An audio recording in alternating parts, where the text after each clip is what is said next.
The City of Southfield regular meeting conducted as a committee of the whole is now called to order for May 6th at 6 p.m. Filling in for the clerk, Hugh, if you can please call roll call. Of course, good evening, Council. Councilman Banks. Present. Councilman Bland. Present. Councilman Brightwell. Here. Councilman Haynes. Present. Councilman Pro Tem, President Pro Tem Hope. Here. Councilman Mandelbaum. President. Council President Haynes. Here. President, you have the floor. There is no communications. I did pass the sheet down to acting clerk. First item on the agenda, budget study session for fiscal year 2026-27. We have the presentation and discussion. I'm not sure if the mayor wanted to say anything to introduce the budget. Do you want to say anything, Mr. Administrator? Or do we go right into it? Well, as indicated in the transmittal letter, the mayor and I and our budget director, Austin Michaels, prepared the budget in accordance with the charter. The process starts in December. We do our best to incorporate all of the CIP sheets, and we did have a target to go to 7%, which was candidly an interesting exercise to go, and as indicated in the transmittal letter, with 70% of our expenditures being on wages and collective bargaining agreements between 9 unions driving that, that all became part of it. I'd like to jump in and with the executive summary. I think it's a good place to start. Tomorrow, I would have preferred to have Plant Moran here first tonight, recap of where we were at June 30th of 25 when we started this, but I think the executive summary is the next best place for us to start. If I may, Mr. President, turn it over to Austin Michael, the Finance Director. Before we start, I'd like to thank his team, Hanan, Jeff, and Patricia. Denise. Denise. Okay, thanks, Janine. Denise.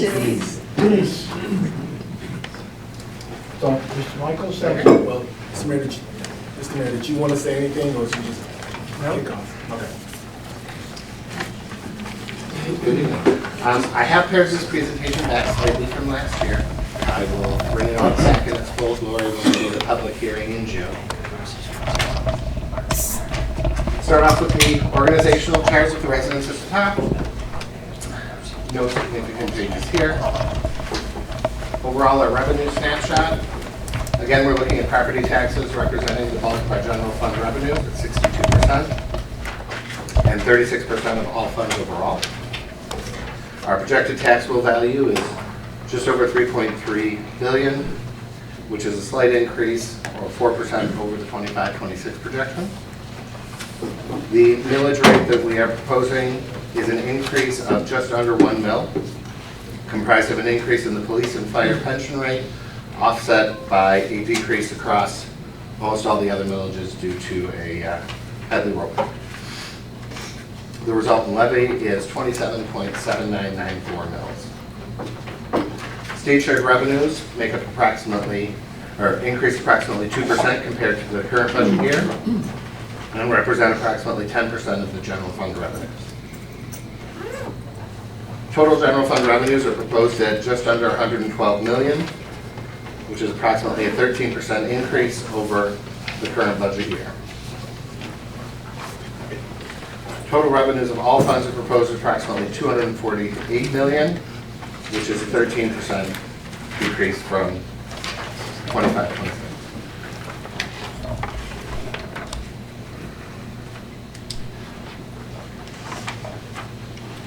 The next slide is the pie chart showing all the revenues and how they are allocated amongst the various sources. Largest chunk is property taxes at 36%, followed by our water and sewer at 26%, fees, fines, permits, and others at 23%, intergovernmental revenue or grants at 14%, and sanitation at 2%. Thank you. Next, we'll look at the expenditures.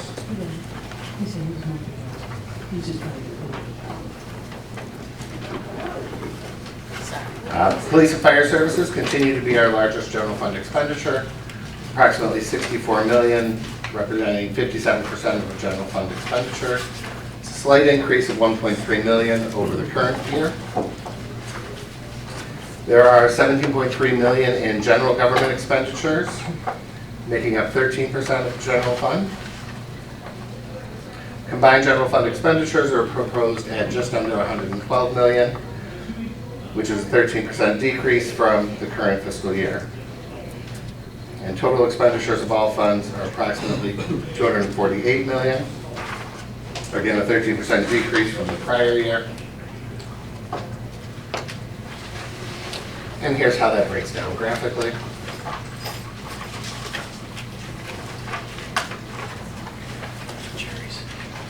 The largest expense being public safety, followed closely by water and sewer. Roads and facilities make up the next largest category, followed by the other government-wide expenditures.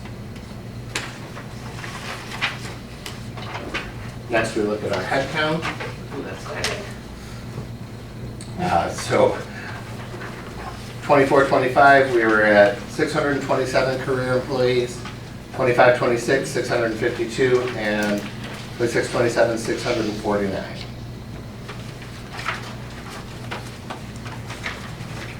Looking at the public works projects, we've got total investment anticipated of just over $31 million, with $7.5 million in local streets, $7.5 million in major streets, and $16 million in water.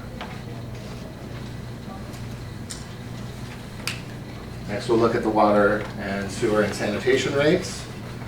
Again, years ago, we set into place a plan where we would have to have minimal increases for our water and sewer rates year over year. We've been able to stick to that plan while still maintaining a healthy enough balance in the fund to continue to improve our system and provide maintenance and repair as necessary. We've got a 1.5% increase, or $2.17 per 1,000 cubic feet. And then our sanitation rate increased 2.3%, or $6 per household for the year.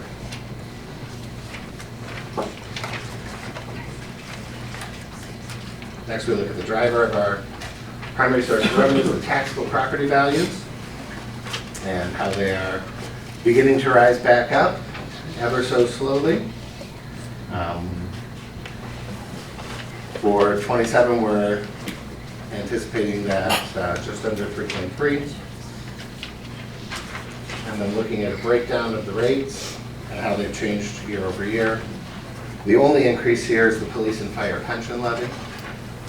And again, that's set based on the annual required contributions as determined by the actuaries for our police and fire pension, as well as our police and fire retiree health care. Overall, the rates increased just under $1 million for a total levy of $27.7994. And that is expected to generate just over $93 million in revenue. Looking at the services that are provided, looking at a Southfield home with a market value of $300,000, taxable value of half that.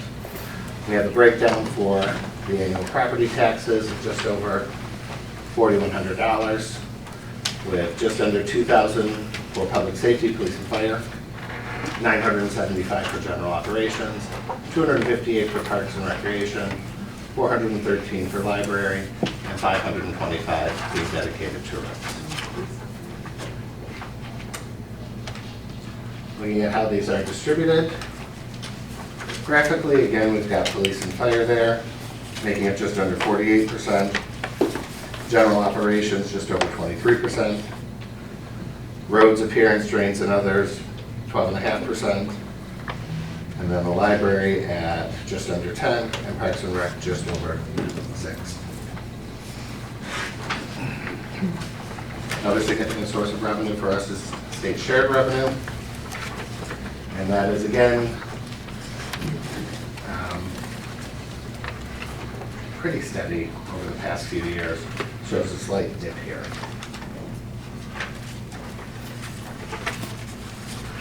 Next, looking at the general fund revenues. See our total anticipated revenues before we look at the fund balance, so this line here, increased from 99.7 million in the current year to 111.4 for this proposed budget. We do have below that line the use of fund balance. In 26-27, we are anticipating using 400,000 of the right-of-way or Metro Act funds. And there was a slight reserve of 61,000 built up in sanitation that we are going to use to offset the rates to the residents there. Overall, total general fund revenue decreased just under 13%. Looking at it graphically, again, this just shows the property taxes of the largest source, 62%. Fees, reimbursements, and other, 14%. State shared revenue at 10%. And then the remaining all below 4%. Next, we can look at the general fund expenditures. Again, they match the revenues. Anticipated expenditures for the 26-27 year are just under $112 million, which is just under a 13% decrease from the current fiscal year. Looking at the general fund expenditures graphically, we show police at 32%, fire at 25%, and then the remaining at building engineering code at 6%, court at 4%, and emergency preparedness at less than 1%.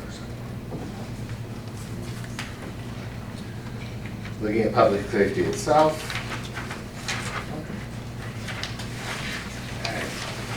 I read the wrong slide. Come on, say something when I mess it up. Sorry about that. Okay, so now I'm going to go back and do it again. General fund expenditures. Public safety make up 68%. General government at 15%. Public services at 14%, and support services at 4%. Finally, we look at the fund balance components as of our last audit, which is 6/30/25. The total fund balance of just over 52 million, with an unassigned fund balance of approximately 18.8. So this sets us up to have the discussions on the individual departments as planned this evening. Are there any questions or comments before we move into the vote? Councilman Brightwood? Austin, I want to thank you.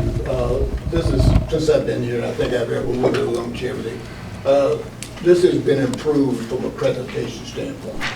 And this presentation is so good, even a layman can follow it. So I just want to say thank you for improving the presentation over the years. They seem to get better and better every year. Thanks, sir. Any other questions, comment? Okay, and then we'll move right into our departments. The first one we have up is Building, Housing, and Development. If you turn to your detailed budget book, that begins on page 36.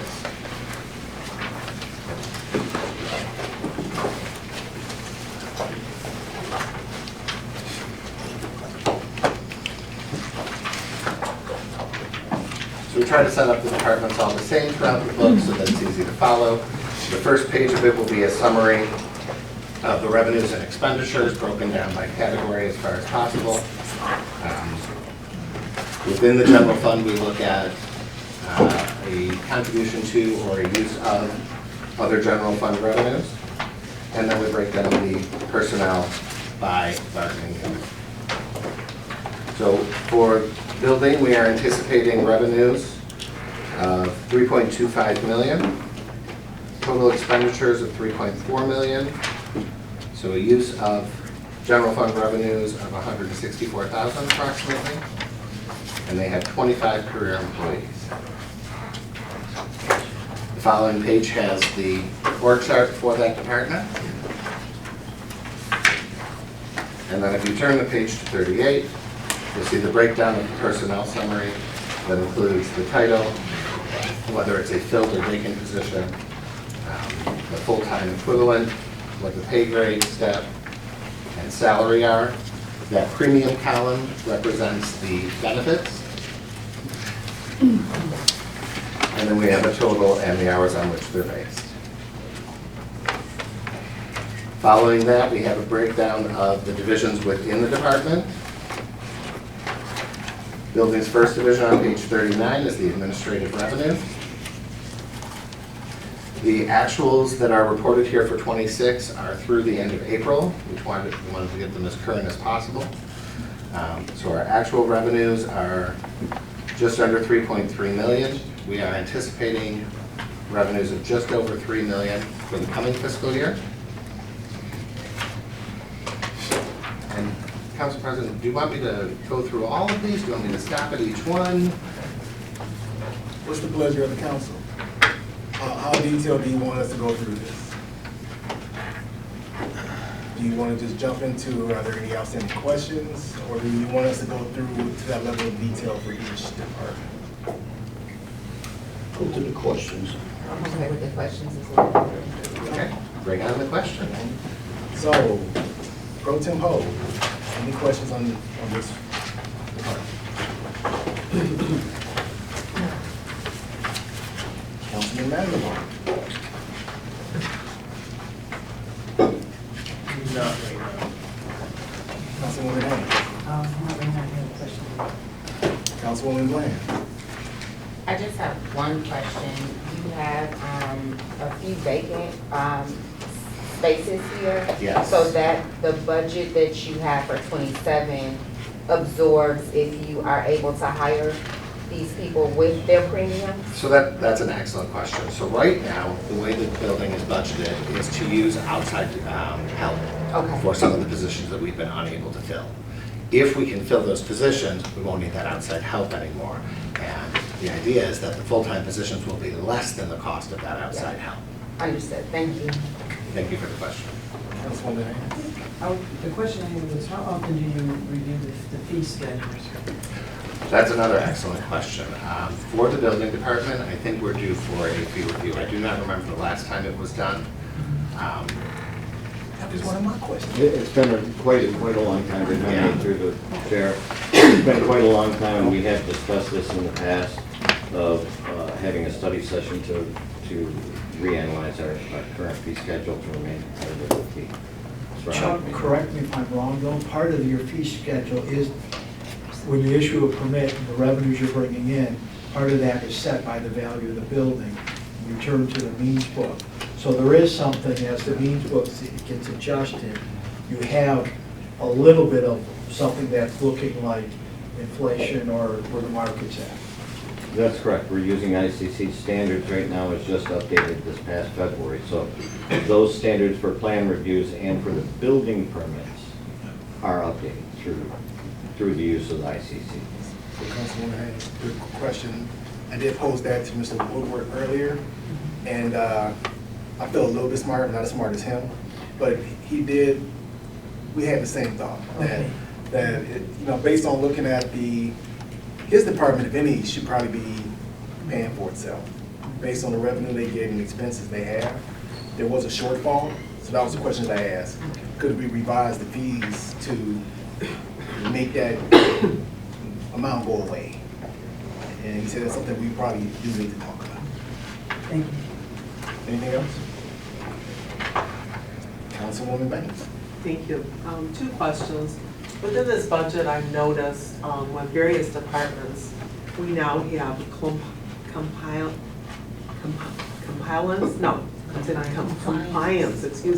coordinator. So what is that?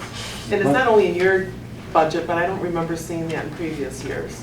The compliance coordinator was a previous position that was filled with by Sandy Karen, and now she is supervisor of that department. So that made sure that all of our rental properties, all of our vacant properties, and additional enforcement actions were supervised through her.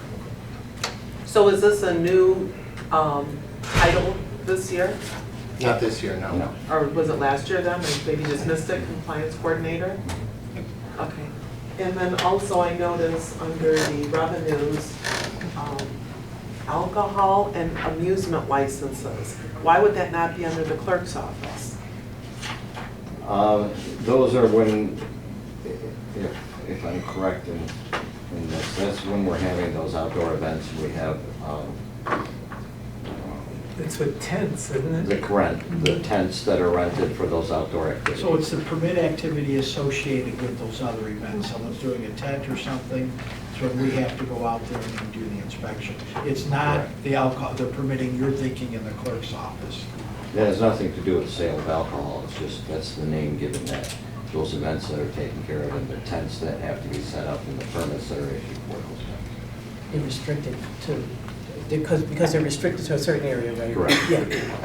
Thank you.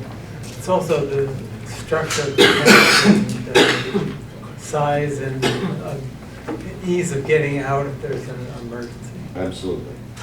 So if I just want to add to the compliance piece, you're also in the public works group, you're going to see a compliance division. And that's your sanitary, it'll eventually become septic sewer. Well, right now it's lead copper, backflow preventers. We had private contractors doing that. And there's a fourth piece that'll be part of compliance that we're going through. Stormwater will be a future piece of that as well. And as we have certain staff changes and frankly retirements, I want to get that back in line where there's a stronger relationship with the public works group and engineering. But that compliance is a large issue. And in this very room, we saw some of the challenges that we had with backflow preventers. So that was contracted out before? Yes. Okay. So that's what it is. With, if you recall, we weren't getting results on the multifamily. Correct. Overall compliance was weak. It's an area that we expect the state to get tougher on. Thank you. Mr. Mayor, No question. Councilman Brightman. Chuck, I think I understood. You compare what we are doing and or you use a certain standard file fees. Yes, I do, and it's, actually, it goes to the Style Jurassic single state construction code, which says, it mandates that every municipality has to be at the same level that the state is at, no greater. Okay, that's right. And so we will not be, then, let me just say, some of the meetings we've been in, and certain individuals and our contractors, when they visit a certain city, they will say, this city is so outrageous with their fee, so Southfield, we will not be. We're not even close to being considered to be outrageous. Okay. Unless I'm the one who's presenting the fees. I get you. Okay, thank you, sir. You're welcome. All right. So, do you have anything else? No, sir. Okay, next one. On to the next one, that's our fire department, beginning on page 89.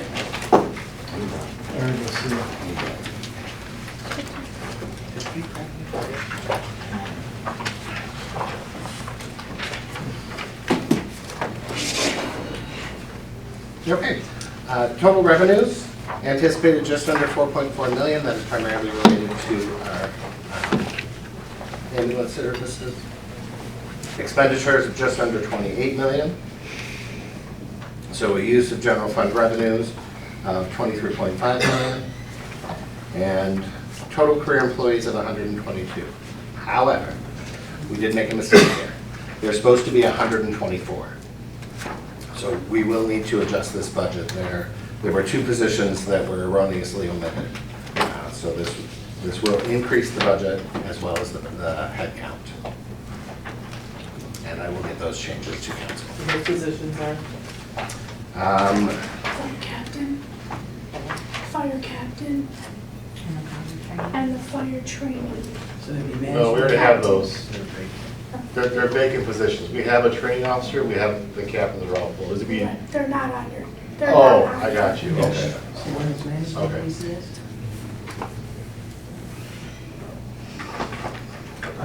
What was the second one? The fire training Okay. captain. Thank you. You guys ready for questions? Councilman Vanderwall.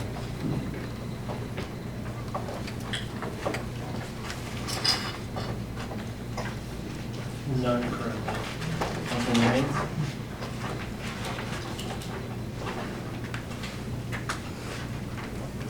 Councilwoman Bland?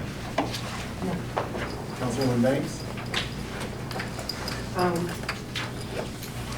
I would just like to thank the fire chief for bringing the overtime down this year. And I hope that we can continue to do that, you know, whatever you've done the last few months. I mean, we appreciate it. So, thank you. Mr. Mayor? You're not, Austin, you're not counting the deputy chief for emergency management in this. No, that's a separate department. Okay, thank you. So that's it. Councilman Brightwell? No questions. Pro Tem Hall? No questions, but I agree with Councilwoman Banks. Thank you for reducing the overtime. I know we charged you with that when you came here, and you immediately made that impact within less than a year, so thank you. Thank you. Thanks, Chief. And, oh, I'm sorry. I do have one question, sorry. Sure. I know that you're planning to do a big splash in the fall with an open house. Open house, yes. Where would that cost come in? I'm looking in your budget by like community promotion. I don't know where else it may be. Do you know the line that was in?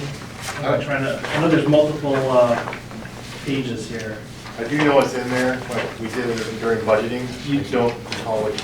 8800 maybe? Can you look in administrative? Just trying to figure it out. Under administrative. I just want to make sure that you have what you need to make that happen, that it's been thought of. It Because was. that's different than what you normally do. Correct, it is in there somewhere. We talked about it in depth, how much we need, the promotional items and food and the whole nine yards, so it's, Is this fire safety week? yeah, it's open house. October, is it October 18th. Yeah. Yeah, Good, thanks for bringing it back. absolutely. Great. It is, yeah. How much is it? It's included with I found it. It's under community promotion and administrative, right? promotion What page is ceremony. that? Okay. 94, 35,000 total for the year. Okay.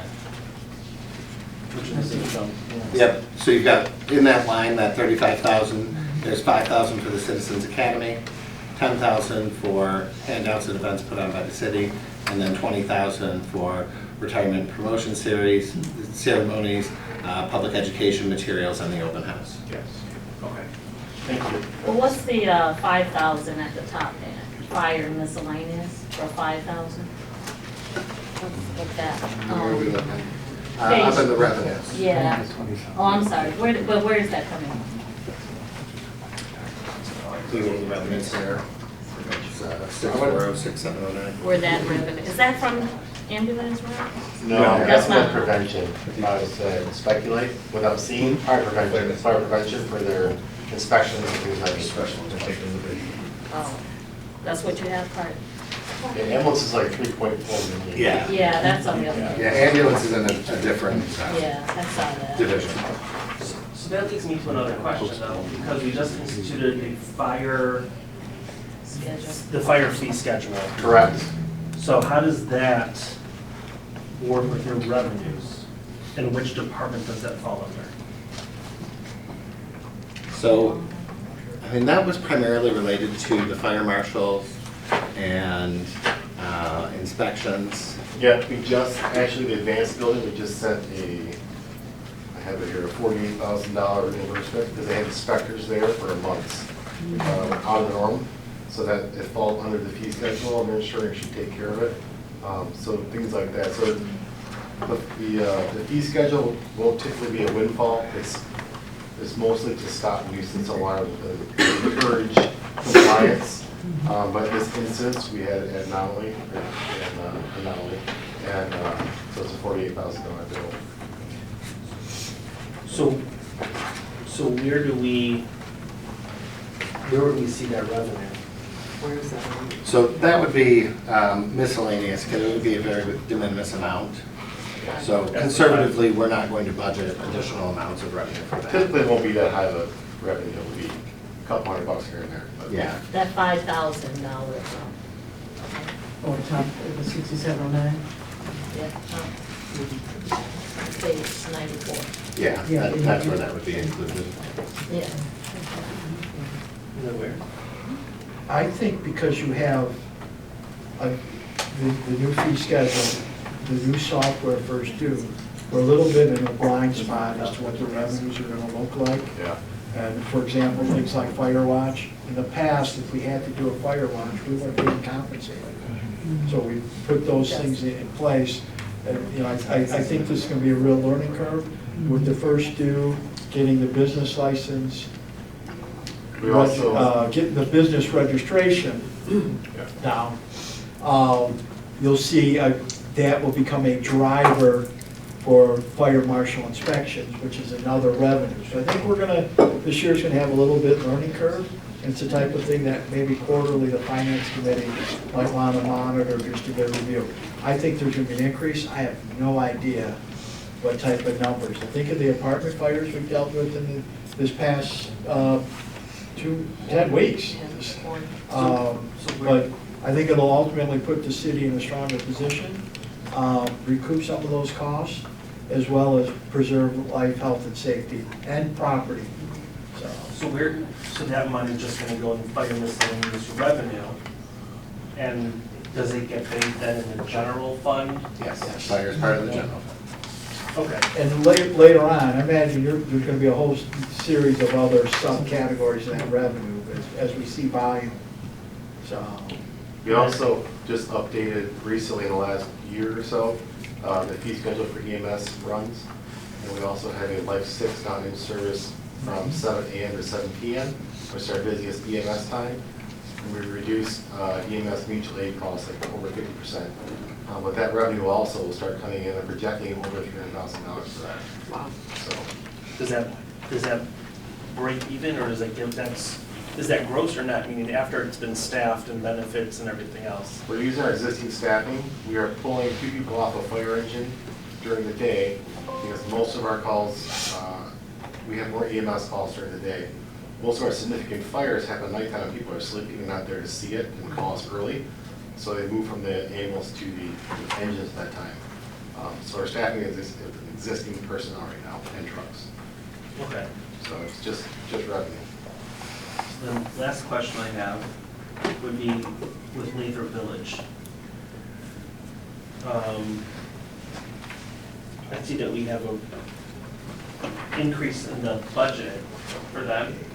Are they aware of that? That we're gonna be, is that in the building? We are actually negotiating that contract as we speak. So we're in the process of working with their city administrator, arts administrator, deputy administrator, to get that end on, to get that taken care of. So But there then- will be an increase. Okay, so then I'm looking at this year's budget versus actual, it's like almost $200,000 more. How did that happen with Lathrop Village? We're still negotiating the final cost, so. Oh, yeah, we're locked out of the system right now, so I can't look it up, but I'll get an answer back. That's concerning, because Ari, what line that's are you on? 200 grand. Top of the bottom. On page 94, where it says Lathrop Fire Protection. Okay, thank you. That's where you're seeing.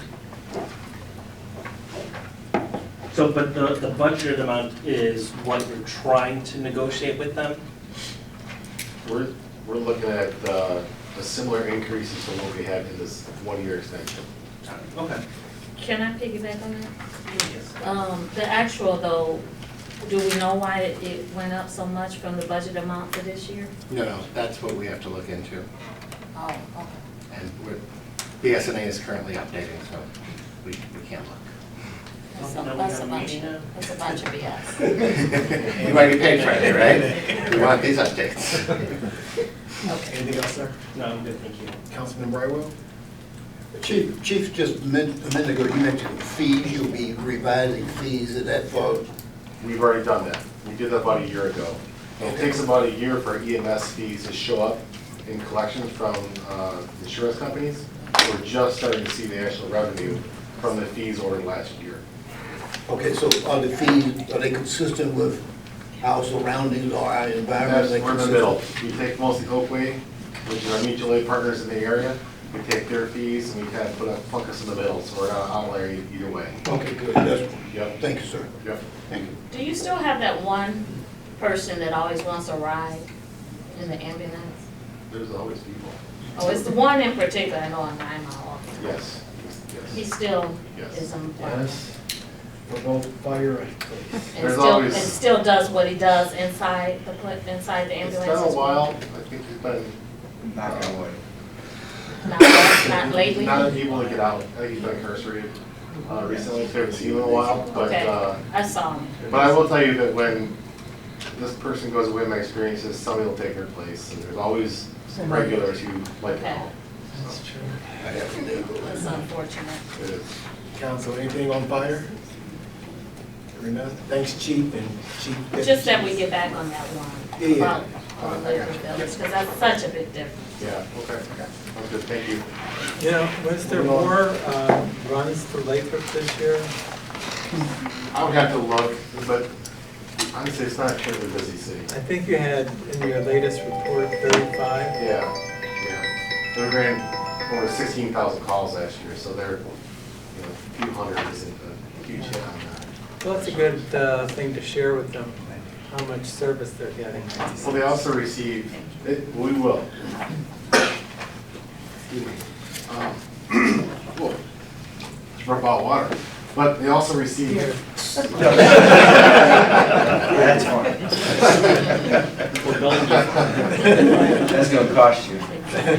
All right, Barbara has thank that you. water. They also receive, fire prevention, public education, we go to the events. So it's not just fire EMS. They receive the full gamut of Southfield Fire, just like Southfield does. So, And the October event is open to that community too as well, right? absolutely, yeah. All right, again, thanks, Chief and Chief, Deputy Chiefs. All right, thank you, I appreciate it. Thanks for the water. Planning is on page 156.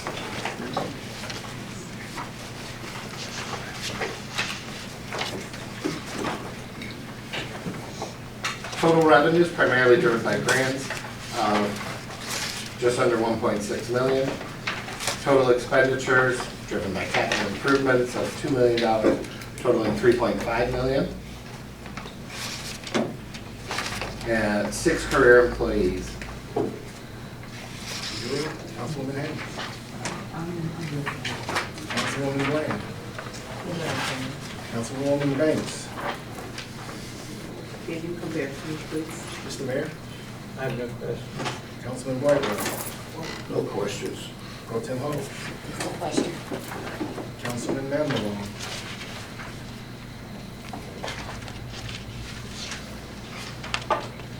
Yes.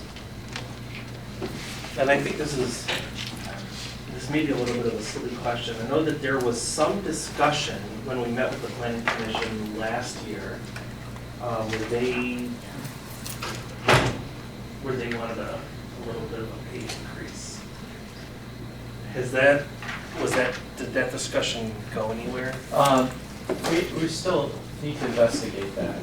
They get a stipend, but we have to look into that. Okay. That's all. Thank you.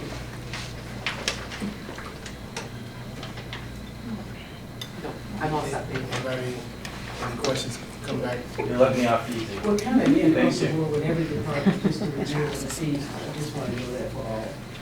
We just kind of, if they can, kind of like say that any ones that have fees, when was the last time they reviewed? Okay, got it. All right, I'm gonna head over to planning commission. Have fun. Thank you. Code enforcement. Oh, Business business development. Sorry. Business Sorry. development on page 47. Sorry, Jeff. Okay. Just under $50,000 in revenue. There is a tax levy for that. That is our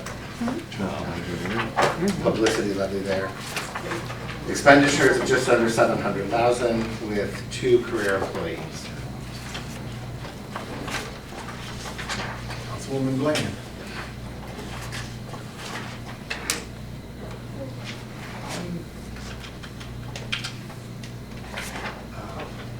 I don't have a question right now.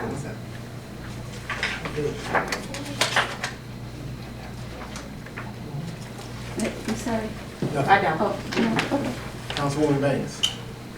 No, no questions, thanks. Mr. Mayor. None. Councilman Brightwood. I get asked frequently about what are we doing to attract businesses and upscale businesses, you know, businesses that are a little more than the routine. So, and I do mention that you attend events throughout the year, you know, based on word of mouth and also my general knowledge. Can you just tell me? So you know I love you. Excuse me? You know I love you, right? No. Okay. I'm telling you I love you. How's that budget related? Your budget, what is your budget? How was, oh, well, then that's that. What is this, on her budget? That was on page 47. So I can just, I'll have the answer. So when you talk about businesses, there's a variety of categories. Right. So I just returned this afternoon from Select USA, where international companies from all over the world attended the event. And we had several meetings. We partner with the state of Michigan, the Detroit Regional Partnership, Oakland County, and we make meetings, So I just got back from that trip. So if you're talking about international entrepreneurs, we work with Centropolis to do attraction in that regard. If you're talking about retail businesses, next week or a week and a half, I'll be going to the ICSC, it's a shopping center convention. And you'll remember that one of the consultants that we brought on is Cindy Sierra. She helps us make appointments and make connections with retailers that we're looking to bring into the community. Right. So we'll be leveraging her resources at that event as well as other partners that we've met. So I'll be going there. And then we also, one of the other items that we have under contract is a software program. It's called Lightcast or Gazelle. And it gives us, it uses AI and it goes through all this data sourcing and it helps us determine what retailers and businesses are growing. And so, I actively, cold call businesses as well in all sectors using that technology. So I was looking for your line item. I saw business development training. And Kind of all over the place. so is there a specific line item here that deals with your travel and membership? You have 45,000. Right, so. There's something more. Again, so we have, we're members of multiple different organizations. IEDC, that's for training. META, that's for training. But ICSC, they have training components that are also built in. We go to Brownfield conferences, they're trainings. Sometimes we present at those events and we share our best practices with others. Or we go and attend other sessions where we learn from best practices. Recently, Terry's group in planning had a couple of groups in where we participated, showcasing our best practices that we've done. And so they're all kind of woven together. Okay. And not put you on the spot. No.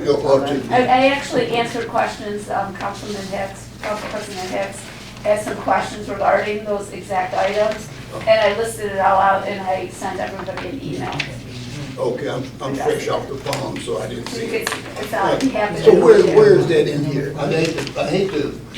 Again, It's a He wants to combination know of what- items. Yeah, it's all kind of combined. So my business development training budget includes a variety of all, like wherever I travel, it all is included in that budget. So if I go to a conference for an educational component from NEDA, which is the Michigan Economic Developers Association, or IEDC, the internet, that's training, it's all in there. Okay. But also some of this other stuff is mixed in. I'm with All my you. travel's kind of mixed in. I'm just trying to get an answer, people ask me that. So is that sufficient, what you have in your budget, is that sufficient for you to sell, go about your work in selling Southfield every year? I believe so. You know, we Okay. participated in the cut, like, you know, that was requested from us. So, yeah, with technology and making, doing some things virtually, we're able to do that. Obviously, it's best to be one-on-one with people. And, so I try to do my best to use the funds to get to all the events that we want to get to. Okay, Yes.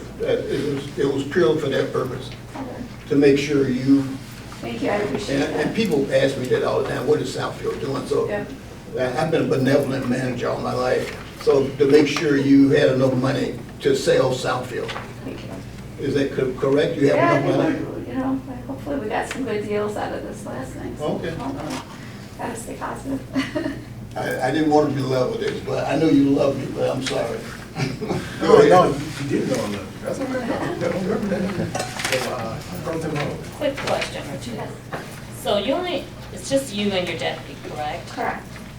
So why the need in the increase in overtime, and why overtime? Because you both would be salaried.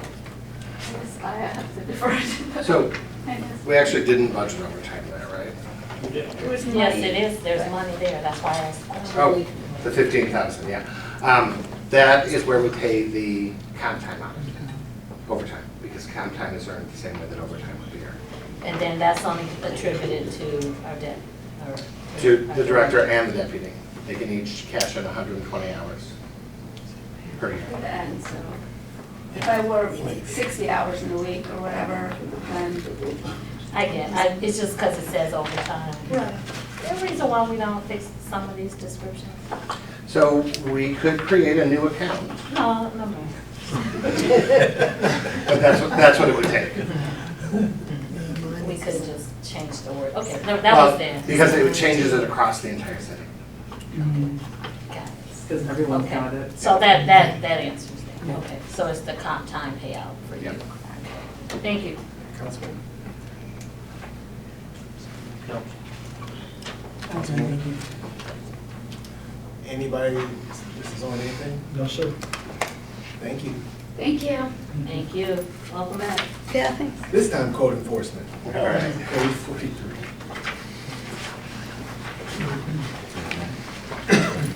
Revenues, approximately 125,000. Expenditures of 1.5 million, 8 career employees.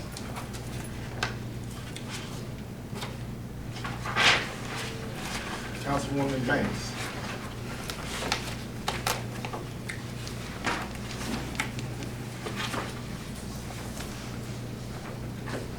No, we don't think we have any questions right now.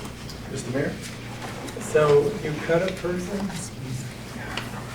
You reduced staff by one? Good evening. There's a hiring freeze on certain positions. I'm sorry, say that There's a again. hiring freeze on certain positions. Yeah. So it's not reflected here.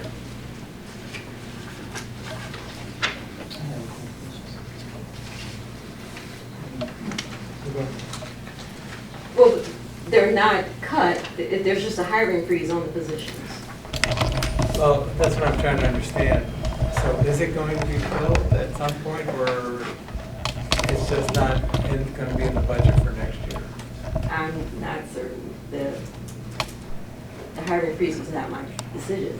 Yeah, I understand that. So it sounds like it's cut.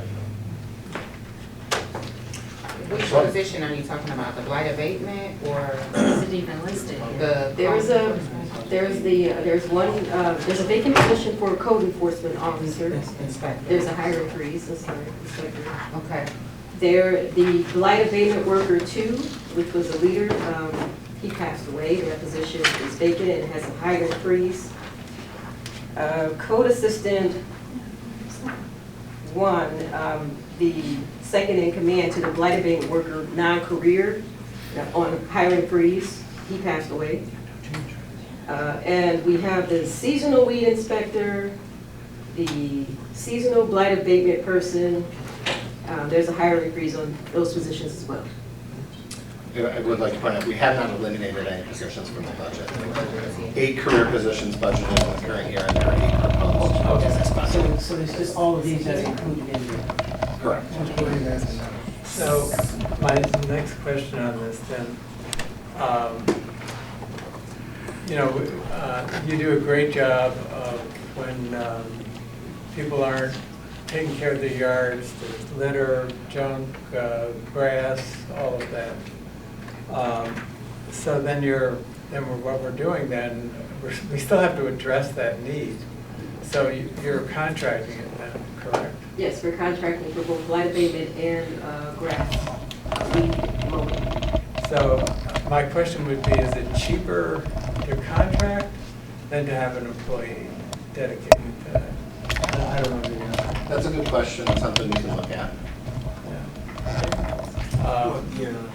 Because certainly The benefits. the need does not go away. And I'm thinking about the house right next door to me that burned and it's still, the grass is. I'll be calling you. Yes. Mr. Mayor, I'll work with Director Beeks and we'll get back. I'll work with Director Beeks on that, and we'll get back to you on that analysis. How long is the hiring freeze? There is no hiring freeze. There is a vacant position. And until we resolve the issue with the Career Center, with as many as 8 people needing to be realigned, we're very high in seniority. We're going to need to work our way through. We recently finished a review of all certifications and licensing, but we're about to go through a period of possible bumping and other items this organization has not had to go through. But there is no hiring freeze. Okay, so it's a hold on, it's just a hold on hiring? Until you We're just holding and pausing till we wrap up with the Career Center folk. Okay, how long is that gonna be? Well, we're told is possibly June 30th would be our wrap-up, closeout, but there could be a month-to-month provision. We're going to have, and then my earlier statement with trying to get various departments realigned with the way most cities work. From Public Works, Building, and Code, getting those units to work together. Well, it's kind of like the same thing, I mean, the hold is sort of like a hiring freeze, really. It's just like. A hold's a better word. Okay. It's a pause and. But in those positions, you did state that the job is still being done, but it's by contract that the jobs are being done. Is it some jobs that aren't being done because of this, sometimes you have a person that can do a great job, and when they leave, you take 2 people to do their job. So, I mean, I'm just asking because if you got tall weeds, is it being sufficient? I think there's a lot of subjective opinion in that question. So, So can I get a clarification then, Fred? Because you're looking, because we are going out of the Career Center business, those people have to go someplace. A lot of them have 20-plus years of seniority. Yeah, so there will be a bumping. There will be a bumping. So that's part of the reason why then. That is correct. Okay, just to understand. And the evaluation that I had Melissa go through, every employee's licensing and credentials, which positions have certain requirements, where is it easier to put people, and we'll probably find ourselves having some very creative conversations about some of those employees and working with the succeeding nonprofit agency that's picked up to maybe lessen the ripple effect to our organization. Okay. Well, Thank you for the clarification. Were you finished, Mr. Senator? Yeah, I just wanted that clarification. So there's a possibility that of the 8, it may be reduced then, is that what you're saying? Or if you just contract, you just don't know yet. Well, perhaps one of the 8 people may be, this may be a place for that, and Right. a person to land. Okay. Right. You know, our Career Center, we got a very talented group. They have, some of them are licensed social workers and that. They may move on, but the fact is, they're close to retirement, some of them. You know, some folks refer to it as the collective bargaining agreement as a golden handcuff. And there might be some things where we try to get a little creative as an organization to lessen the impact. And you want people to be working in the fields that they've chosen and they're happy, but when someone's got 2 more years before they're eligible to retire, that becomes a major factor. Healthcare being a large piece of that. The reason why I'm asking is because code enforcement is a major, it's just, you know, it's something that's critical in the city, and I think that we've all been complaining about some things. I'm just, you know. Every day I drive part of the city and I Just see taking pictures today. things. So, okay, thank you. Mr. Councilman Brightwood? No questions. Okay. Yeah, I have a question. And I'm sorry, what term did you use? Not freeze, Hold. what did you, Paul? Pause, Is that what you hold, said? I like Oh, hold, hold, that's what you hold said. I like, but Well, we've never question- put, I mean, before positions are posted, departments heads will Oh, send yeah, communication. I just couldn't remember what you Is it said. budgeted? Yeah. And in this case, I'm now evaluating licensing certifications. So So- what does it take to do? Are all departments on hold or just code enforcement? I'm evaluating each one. If it's a position that doesn't have a certain certification, I'm moving that forward. But- So they're all, you know, fire and police, no. But so to the Career Center, and I'm only asking this to, when we're talking about the blight and everything that goes on through the city, are they even interested in these positions for Right. us to hold? That's my concern. Yep. That we're putting a dirt or a flag, if you will, to this department, which may not be fair to them if they don't even want to come there. Can you even check to see if they would be interested in We haven't something? gotten that far in dialogue. This was just in the last week that we've learned it is in fact going to happen. And you never know, these things could take a funny course. Yeah, and I see the But position someone's you're gonna be in. bumped somewhere. Right, but I guess I'm just thinking, because we know we hear it all the time about blight throughout the city. We even have the mayor saying he wants that grass cut. And then if we hold it, and then they don't even want to bump or take those positions, then we've held off months for something that won't come to fruition. And so I'm just wondering, should we even maybe poll and give us a survey as to where they might be I'm interested? happy to take another directive. I'm just throwing it out I'm there. just happy to do whatever your pleasure is. It's just a suggestion. I- I guess. We've got 4 people high in seniority. Oh, I get it. I mean, I just think that it might be worth just to see, just to say, look, we've got these positions open, would you be interested? Because we hold it and then code enforcement, they don't even go there, then we've held it for no reason. That's all, I'm just asking. Yes, ma'am. But if I understand it correctly, because I think we've been through this before once, maybe twice with my career here, they can bump anyone. I know that. But, so then it's the next person, example, you know, you might be able to bump me, but, and I will bump someone else, but maybe it's that someone else who will take the position. So you don't know what's gonna happen with the bumping. But It's all based on that the supports senior- what I'm saying even more. Yes, It it supports does. it even more. If they don't want code enforcement, it'll never be a bump over there. Because that's a skill set. vacant. You're Yes. talking 2 different skill sets. But you don't, Yeah, no. So- You don't know what the bumping order is. But it's not the bumping, it's a skill set too. I mean, what social worker might want to. What I'm saying is if no one ever Still chooses that, vacant, yeah. if you have to bump in order for it to even happen the way you're saying, and what I'm getting at is if they don't even want to consider code enforcement, there won't be a bump there happening, but what we've done is delayed the work that could be happening through code enforcement. And I understand the position you're in. I'm just saying it might do us some good just to see what those interests are, just to say, this is what we have open. Did you want to bump? I just was throwing it out there, that's all. I'll offer, we have a former career person. So question, I mean, not saying your questions aren't valid, but is that, are we asking for a budget line to be changed? Or are we talking procedurally on how we want to run the department?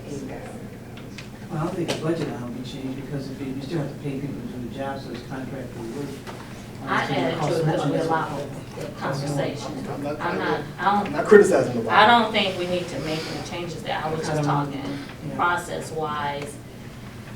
We just hear a lot about code enforcement. We just heard Just trying to keep us. the mayor wants his grass cut. And Don't say it like that. Well, there's a lot of people that do some things in their It's a area. burned out house and, I get But it. is that something that to consider the contractual part to just be permanent? Or, Are I we mean, asking just, for the administrator to give us a recommendation and then you all react to it? Is that- yeah, You do want Ms. Peace is still standing waiting for, Yeah. are we, yeah. I'm just, We done. okay, I don't want her to just be standing here if it's all directed toward the administrator. That's what I'm Sorry, the question? Well, we still have to. We're not done. Right. Oh, Around the table. I didn't know who was left off, I'm sorry, I got lost. All of us. You too. I, look, I think Councilman Mandelbaum, No questions. Councilwoman Hayes. Well, it was just a question that I asked about the I mean, this contract work, and I know it's a lot to consider, and I understand what you're saying, you're weighing, people in the positions that are on. I mean, my husband, his job, they're doing the same thing, and you bump somebody and you gotta know who's gonna take it or who's up there, that could take some time. My concern is just, I get that, it's just that within that, the blight that we have with some of the things. I mean, I got pictures on my phone just talking about some stuff that's not taken care of, and it's just that when you don't have enough people, you kinda can see it sometimes, and just wondering how soon will that be taken care of, and it is part of that, that's all. Good thing. Councilwoman Banks. So we presently have 3 inspectors, so we're really just short 1, correct? 3 inspectors and 1 supervisor working in the field. So we have 3, so we have a total of 4 inspectors. Yes. And the city is divided, I'm assuming, into 4 quadrants that they're responsible for? No, not exactly. Most of them have between 6 and 8 sections apiece. wow. I think it's always been like that, Be- Give me a car, I'll help you. Are you adequately, does your budget meet your needs? Well, during the last budget hearing, last year, I asked for a 5th officer. Okay. And did you get that? I'm sorry, I wasn't here. No, I did not. Okay.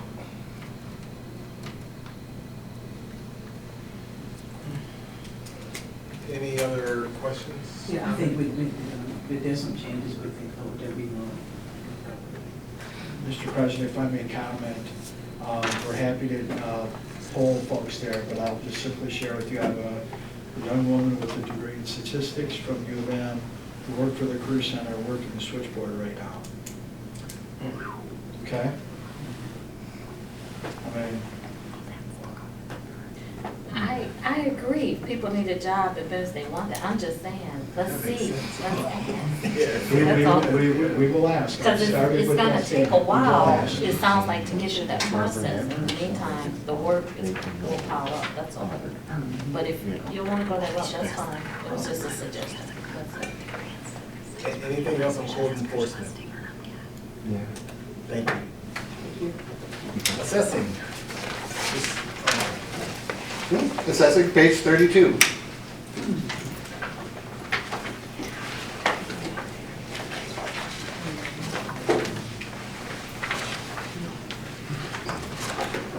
Budgeted revenues anticipated at 62,000. Total expenditures just over 1.3 million with 8 career employees. Mr. Mayor. I'm very happy with the assessment department. Thanks. Well, I'm telling you, we get statistics like we've never gotten before. Justin and his staff puts out great data.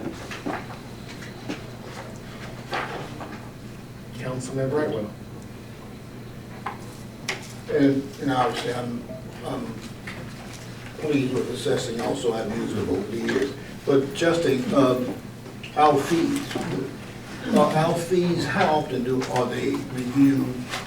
And are they consistent with our environment? What do you mean by fees? The revenue that we bring in, we charge, what do we get revenue from? So part of the revenue, 50,000, is from taking on Lathrop Village's assessment services. Okay. The other 12,000 is from potentially collecting property transfer affidavit fees. Collecting property transfer affidavit fees. Okay. And those are set by the state of Michigan, so we can't increase those. Okay. And it depends on how late they are in filing. Okay, so we, I'm just checking to make sure our fees are not out of line. You said the state set the fees, so Yeah. our fees are not out of line. Correct, Okay. yeah. Thank you, sir. Mhm. All right.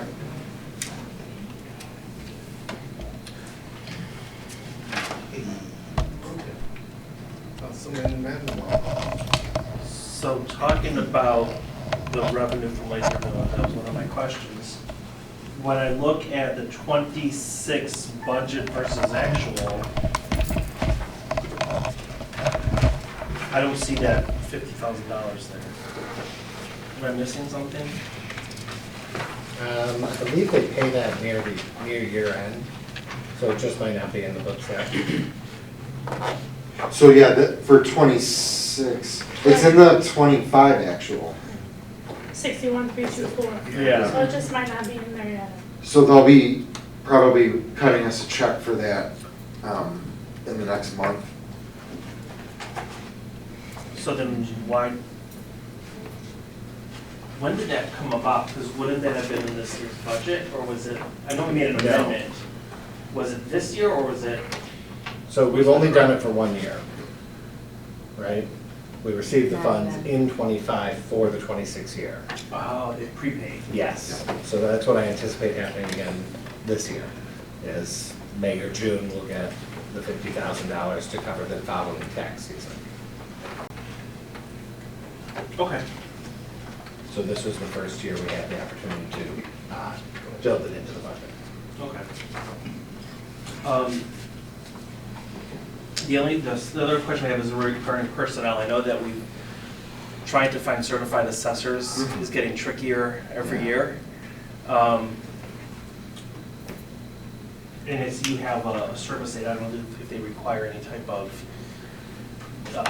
certification, but do you have a plan in place, for your employees to continue, if they want that education, to get that certification, so they can move up? Yeah, I have money budgeted so that they can go for further education. What it would be is more, if they wanted to get the first level, I offer them to get the second level. One of our employees actually did that. One of the more recent employees that we got last year, she got her MCAT during the employment, and she was actually a part-time employee that we made a full-time employee. And she just applied for her level 2 program as well. She's been with us about a year now. Thank you. Councilwoman Haynes. I was just gonna sort of ask about that position too, the vacant position. So would that be a position that a person could move over to, or you said some certain requirements for that? There's credentialing with the position. If it's an entry level, it could very well. The assessor's done an excellent job. He's got employees who are at various tracks of training. Right. So they're pursuing those certifications. And the quickest someone could get certified is 6 months to a year? So the first level is just a 2-day class with a test, and then the second level is a year. It would take Okay, so at least. is that, it doesn't state whether it's non-career or not, so All of our positions now are career. We did previously have one non-career, but it was a special projects coordinator. Those projects came to an end, so that really does not work with us anymore. That's not to say that we couldn't have other projects, but that skill set and what those projects were came to completion. so that's just based, so that position would be filled based on, it would be filled internal based on education and training? Correct. Okay, and that would be probably before the year's out, or? I hope so. Okay, Yeah. just verifying. So the first position would require the MCAT, which would be the 2-day Right. class and the test. Okay. I mean, for the right candidate, we could bring somebody in and have them get that certification. Okay. But it typically, I believe, for an assessing services aid requires a minimum that they have that. Okay. All set? Councilwoman Hayes. Yeah, I'm sorry. All set? Councilwoman Bland? I'm good, thank you. Councilwoman Banks? So we do not have any, is it called a assessor for or appraiser for? I'm the only level 4. You're the only level 4. Correct. We don't even have a 3? No, we have 3 level 3s. It The says- deputy assessor is a level 3. Okay. Our appraiser supervisor is a level 3, and then our appraiser is a level 3. I think that needs to be corrected in here, it says 2. So is that changed in HR? Because that's where we pull our data from. Because that's what I thought. I thought we had several 3s, but it's not reflected on the summary. They're talking certification. Yeah, the certification level levels. and the Position actual title. position title do not always correspond. Okay. Yeah, but I thought it used to. No, it's what level that they are in there says that they're title, right?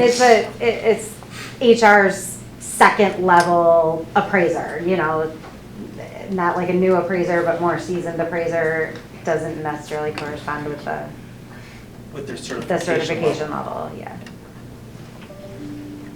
That's correct. Okay, I mean, I don't know, I think it would be nice to be noted, because The certification? How can you know that? Not, well, I don't know if we can make a comment, I mean, No, we it's don't, we don't have any 4s except for the city assessor. And No, I was just asking, would it be something to put behind the thing? they can make a notation here that even though they're an appraiser too, would it be called a level 3?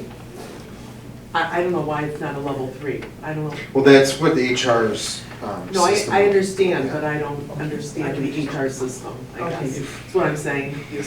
So within the collective bargaining agreement, Okay. we go through with the bargaining group as to what positions are entitled. And this has come up once, a number of years ago. Yes. Getting it coded, we've asked to get it realigned. I Yes. think we can get there with the notation, but there are certain positions in the collective bargaining agreement that speak to the terms. And we've had this with Section 8, community development, just various departments. So it's really for pay then? Yeah. Okay, Yeah. So it's for pay. So like an appraiser too, they would have to have a level 2 minimum. But we would see level 3s apply.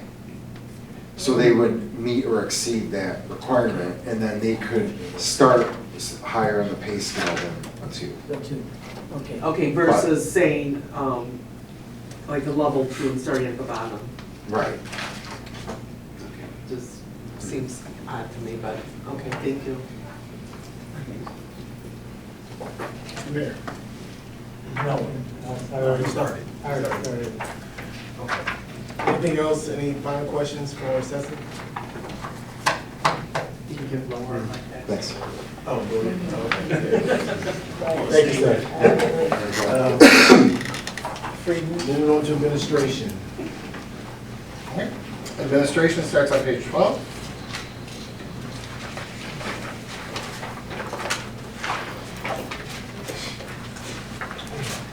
Expenditures just over $1 million with 5 career staff. At the suggestion of council, we did add an additional administrative assistant.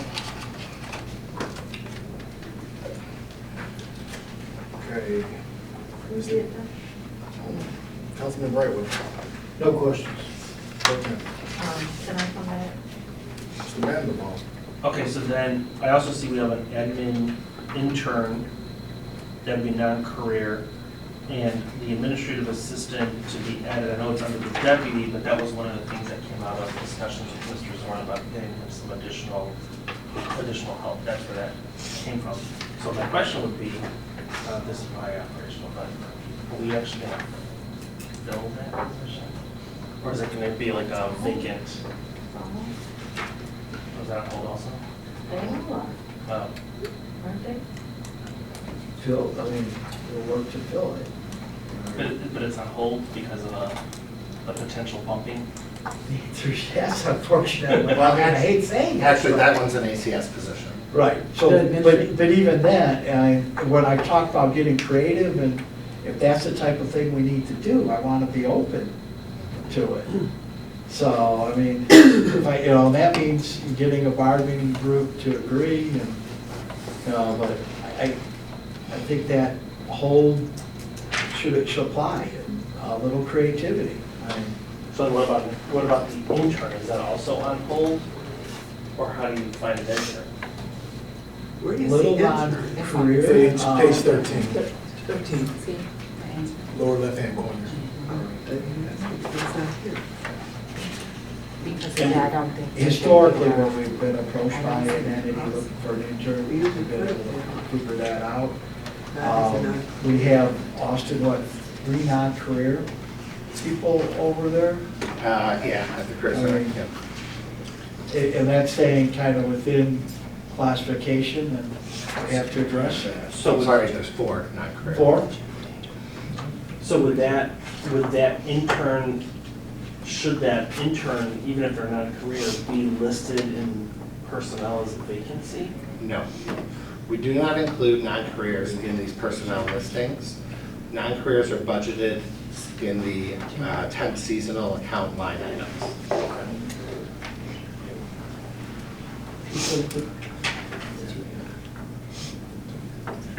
Okay, thank you. Councilwoman Haynes.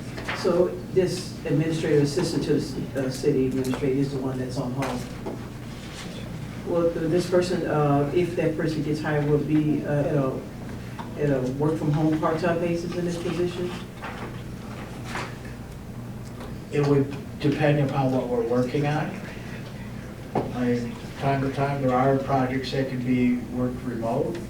I would try to treat the position as we treat other positions in the city. We're putting a lot more of that under a microscope these days, and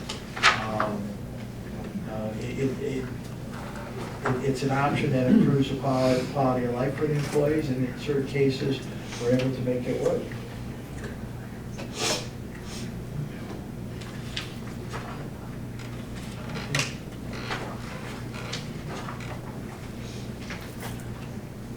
Any other questions? Councilwoman Bland?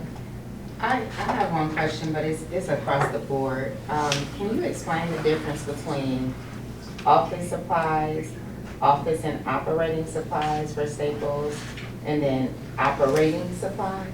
Sure. Okay. So office supplies and office supply Staples are essentially the same thing. The city has a contract with Staples, and the way that their ordering system works is we take what's budgeted for Staples and create a PO within their system, and then it gets charged to this line, so it has its own account for that, for the ease of ordering there. The office supplies that's above that one, or below it, right next to it, right? That is for any office supplies that will be purchased outside of the Staples contract. And then operating supplies are things that you need around the office, but don't necessarily rise to the level of capital expenditures. But we're not gonna buy from Staples. Like, if you need, I don't know, a new office desk, right? You know, could be a $2,000-3,000 purchase. We're gonna go for the best available out there, not necessarily from Staples. Okay. And various departments use that account for other things as well. Okay. It Outside just falls of, under admin. yeah. Okay. Thank you. You, so when I look at, do you have to keep your account? Is there like a minimum order amount you have to have for the Staples account? And the only reason I'm asking is because it's always budgeted, you know, around 1,500, but you stay well under 1,000. So, Yeah. okay. So there is a minimum order. Okay, and that's across the board in every department where I Yeah. see that? Okay. Yeah. Thank you. Councilwoman Banks? No questions. Mr. Mayor? No questions.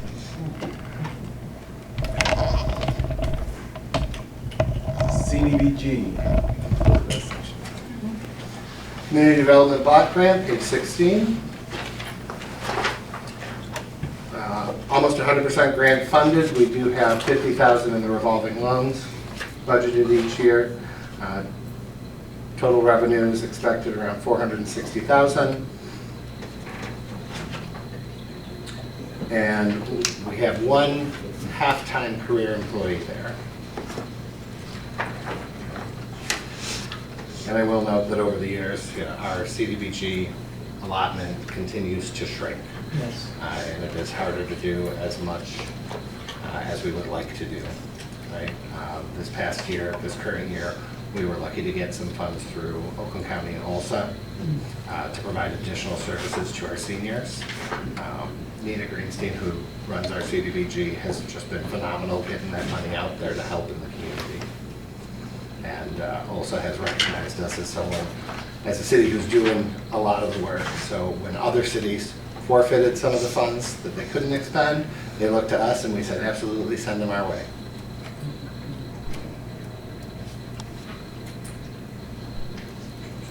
Pro Tem. Can you just explain why the ship repayments were double for actual this year? Oh, the actuals in Yes. 26? Yes. So it really depends on how those get paid off. We budget $50,000 to be safe and to offset our expected expenditures for the year. But if we get more in, we can utilize more. Okay. Kind of remember that. Okay, thank you. That was all. Councilman Mandel Pause? None. Councilwoman Hayes? Yes, I'm looking at the Southfield Youth Assistance. We have budgeted for 2026, 20,000, the actual was 19. What was that used for? Because I know there's not a youth assistance on what. Well, there's been a transition, so there's a new Oakland County, Chris Landers running it, there's new people with the city. But we were, the past year, frankly, there was a shakeup. I don't have all the details, but there's new people. And we've historically kept that program. We are under court order from circuit court. All the cities are to have a contributing source. And I'll share with you just this afternoon, was in a meeting, only 15% of our annual allocation can be used for public services. We put a large amount in our emergency relief, but we're probably going to have to make some substantial cuts. As we make recommendations for next year, we typically put 15 to 20,000 a year into SYA. We're probably going to have a lesser amount this year because they have some catch-up to do. Does that mean we won't be rebuilding the youth assistance? Well, we are rebuilding a youth assistance, and historically, the cities charge that expenditure to CDBG. That is not what other cities are doing. It becomes an obligation of the general fund.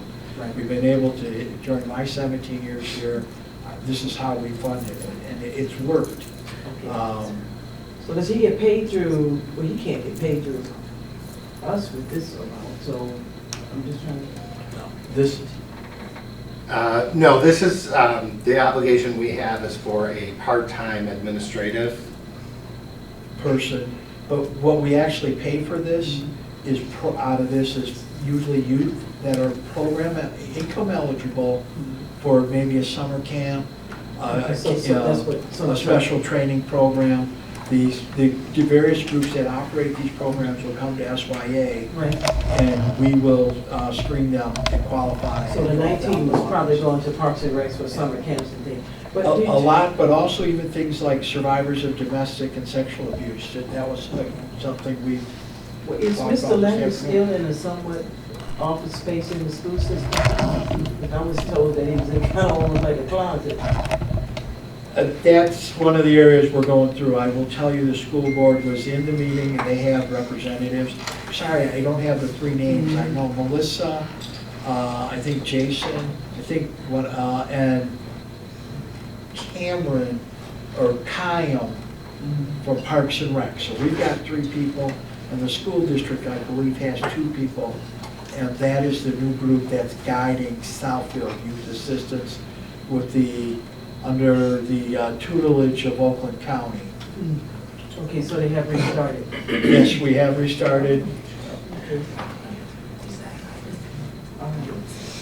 So you're saying that the 20,000 will be budgeted for the 27 year, but it may have to be cut, because there's not money that's going to be coming. Because I know that a lot of that, I used to be the chair of that organization, I know that a lot of that CDBG money was given for programs and things of that nature. Nobody was really paid, but the social worker, which came from the county, which is Chris, and did the use of the building.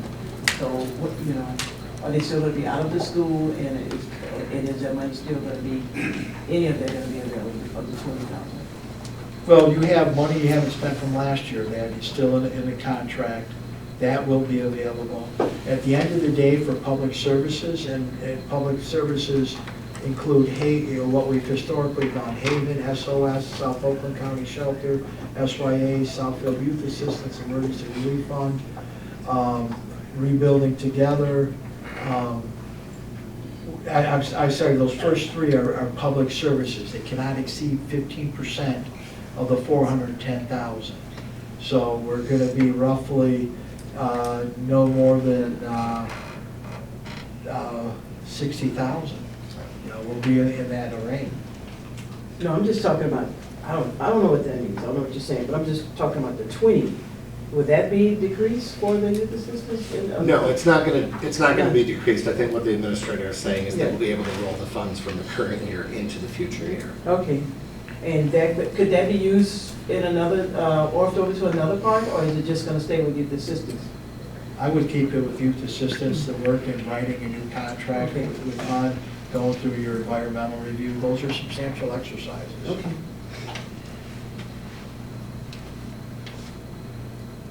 Thank you. Councilwoman Bland? Nothing. Councilwoman Banks? Nothing, thank you. Mr. Mayor? Councilman Brightwell? Okay, moving on to facilities maintenance. Facilities maintenance starts on page 20. Facilities maintenance is one of our internal service funds. That means that our costs are allocated out to all of the user departments. Total revenues, 5.2 million. 5.1 of that are the interfund charges. And total expenditures of the same. And there are 21 and a half career employees. And they keep this building together. Councilman Mandelbaum? No, I was just gonna make that similar comment to us and just make that, they're like the unsung heroes. No, you're up. Yeah, that was just, That was it? that was it. Okay. Councilwoman Banks? Yeah. Councilwoman Bland? Just a quick question. Community promotion for facilities maintenance, is that to bring more maintenance people in? Like, what is that 5,000 go to? That community promotions is actually new this year, that $5,000 that you're looking at. That has to do with our presence in the lobby. Okay. The facilities has taken over, Okay. like our holiday decorations. Okay. Councilwoman Banks? Just a comment I'd like to make on this group. Some of the building service workers who maintain this building, I think we really need to look at their salary. I mean, some of them are paid really, really low compared to what other people are making. And I would just like to review it, not that I'm trying to increase the budget, but It's union wages, so well, it's negotiated.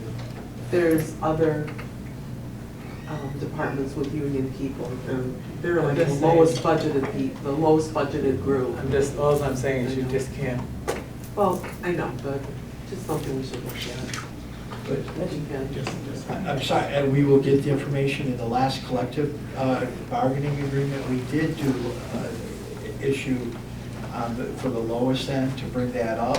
I had just wrote down living wage. We're going to do a comparison just to see where we're at. And I'm thinking now what the city of Detroit did. And can we double check, I mean, I didn't get a chance to review this with last year's budget, but can we make sure that they did get that increase? And they did get that living rate wage? In moving forward with this budget for next year, I would love to see, so I don't have to keep bringing my books out, a line, and I mentioned it to Austin. Example, what was the wage last year and the step compared to this year? And then that would tell us whether they did receive it or not. 'Cause I know we talked about it last year. I just don't know if they ever got it. And that's all, thank you. Mr. Mayor? Nothing. Councilman Brown? John, is there anything, and I did the process about keeping this building clean. Say, is there anything in the budget that's not in the CIP that you would like to see? We'd like to see everything. The problem is, every component of all of our buildings virtually are beyond end of life. So it gets to be like you're driving an older car. Do you start replacing things because they might fail, or do you wait until something actually fails? Our generators or our transformers are all beyond end of life. But until they fail, there's probably no point in replacing them. We have an increased inspection program, but to replace something because it might fail when that may not be what fails this year or next is probably not a good idea, sir. Okay, all right. And thank you, Councilwoman Banks. Just to help explain, our workers are in the same union as Public Works, and whenever you have a large group in a union and a small group in a union, things always work out for the large group. That's just the law of numbers. Thank you. I just wanted to also echo what Councilwoman Banks stated.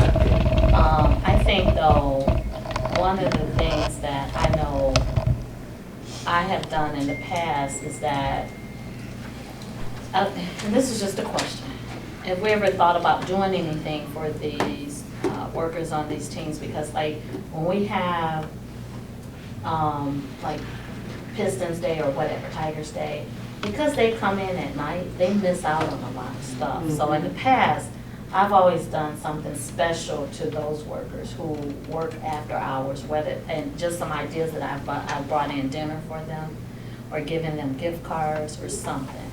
Because they miss out on what the daytime folks get. So I totally agree with what Councilwoman Banks said. And I think if we can maybe kind of think about something for them, because they may even be forgotten about on the employee of the quarter or whatever we do month, that we should think about it. But if we could really like do something, because I know we put attention to employee recognition items for things in the daytime, so, but that's all. Just a thought and suggestion. I too am not trying to spend money. That's all, I'm sorry, that's it. Purchasing. Purchasing is on page 26. Anticipated revenues of $50,000 related to auction of surplus assets. Expenditures just under $400,000 and 3 career employees. Councilwoman Haynes? I'll come back. Councilwoman Bland? No, I don't have anything for purchasing.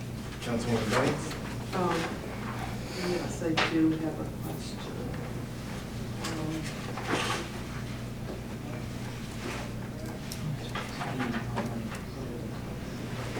What is a seasonal temp employee at $33,587? I believe that was formerly Ray Tonzel's position. Okay. Currently, right now, it's just myself, my purchasing analyst, and my administrative assistant. So then, should that be removed from there? I would like to have a part-time person because of the number of projects that would free up time with Letty Thomas, because she is learning a lot of the purchasing process, and that would allow that part-time person to deal with requisitions, creating the purchase orders, dealing with change orders, and answering any questions regarding contracts and sending out award letters. So I have reached out regarding that possibility. So I know last year, you had said that 2 of your members worked from home, and I don't know how many. No, not from that. I thought 2 of them worked from home. No, ma'am. Oh, so they're all here? Yes, so- ma'am. Oh, Only okay. in extenuating circumstances if one of my team members would work from home. Okay, because I know you said you're trying to train someone, like, that's hard if they're Well, working Ray at home. Townsend worked from home. Right, but she's no longer with us, right? No, Because ma'am. you do have 2 people, so. Yes, ma'am. Okay. And it's not really a budget question, but I do have another question for you. I guess I'll email you, so it's not really budget related. I think that's it. It was just that temporary seasonal for $33,587. Thank you. I love you too, Nancy. You policed yourself. Thank you. Very good. You what? I love you too. You policed yourself. Mr. Mayor. My question was about Ray, so it's been answered. Mr. Brightwell. The revenue item, is that salvage? What is that? So that's our auctions Auction? related to our surplus equipment, be it vehicles or office furniture. Everything that we have that has any value to it, we put up online. Okay, it's citywide. Citywide. Okay. And so we anticipate, 50,000. well, why was 2005 so high? I think we had a lot of vehicles in '25. We had a lot of vehicles. My department, Shalita Woods, really works hard. We use gov deals in any item within the city that is no longer in use, whether it's cars. With the fire department, we're working right now regarding some equipment. We work to make sure that's everything, file cabinets. We have a lot of file cabinets, and you'd be surprised. A lot of people want those file cabinets. So any equipment that a department said, hey, I'm no longer going to use it, Shalita Woods goes down, she takes the pictures, she puts it on gov deals to be sold. So employees can buy that? Yes, ma'am. I just had a quick question, maybe two. Your special projects coordinator, why is it not listed under the summer? Is that the seasonal temp person? So Ray Townsend was our special projects coordinator, and she officially retired from the city in December. Yes, we don't put non-careers on the personnel summaries. And it's a non-career position. That's a non-career position? Yes. Oh, okay. Oh, I see, NC, okay. That's it, thank you. Councilman Mandelbaum? Did you have anything? So, well, I'm just asking another question. So the person that you would want to hire, would that be a career or non-career person? Non-career. Okay, would be a non-career. So that wouldn't be something that somebody could come over to a position that we're talking about? Because it's a non-career. Correct. Okay, just curious about that. And I think you did answer the other question. I was just trying to figure about the overall purchasing objectives. So you're basically, that's one of your objectives, to get rid of things that we don't really necessarily need or have to sell and make, get out of the purchasing department. Yes, It's a ma'am. good idea, very good. Thank you. It's nice to see stuff go away instead of hanging around. Thank you. Thank you, section 8. Thank you. Okay, so fund with section 8, right? Last year we took it out, this year we put it back in. We're estimating 2.2, it all depends on what the feds give us. Right now, the program is still being administered, it's being overseen by Sherryville, but being administered through Plymouth Housing as we worked to transition that. Councilwoman Bland. So we're still gonna have this in the budget for 2027? HUD has told HUD, so that the shutdown that we had with HUD really slowed things down. Okay. And kind of threw a wrench into things. And HUD has told us that we will likely not be able to transition this program until possibly July of '27. So we had to put it back in the budget.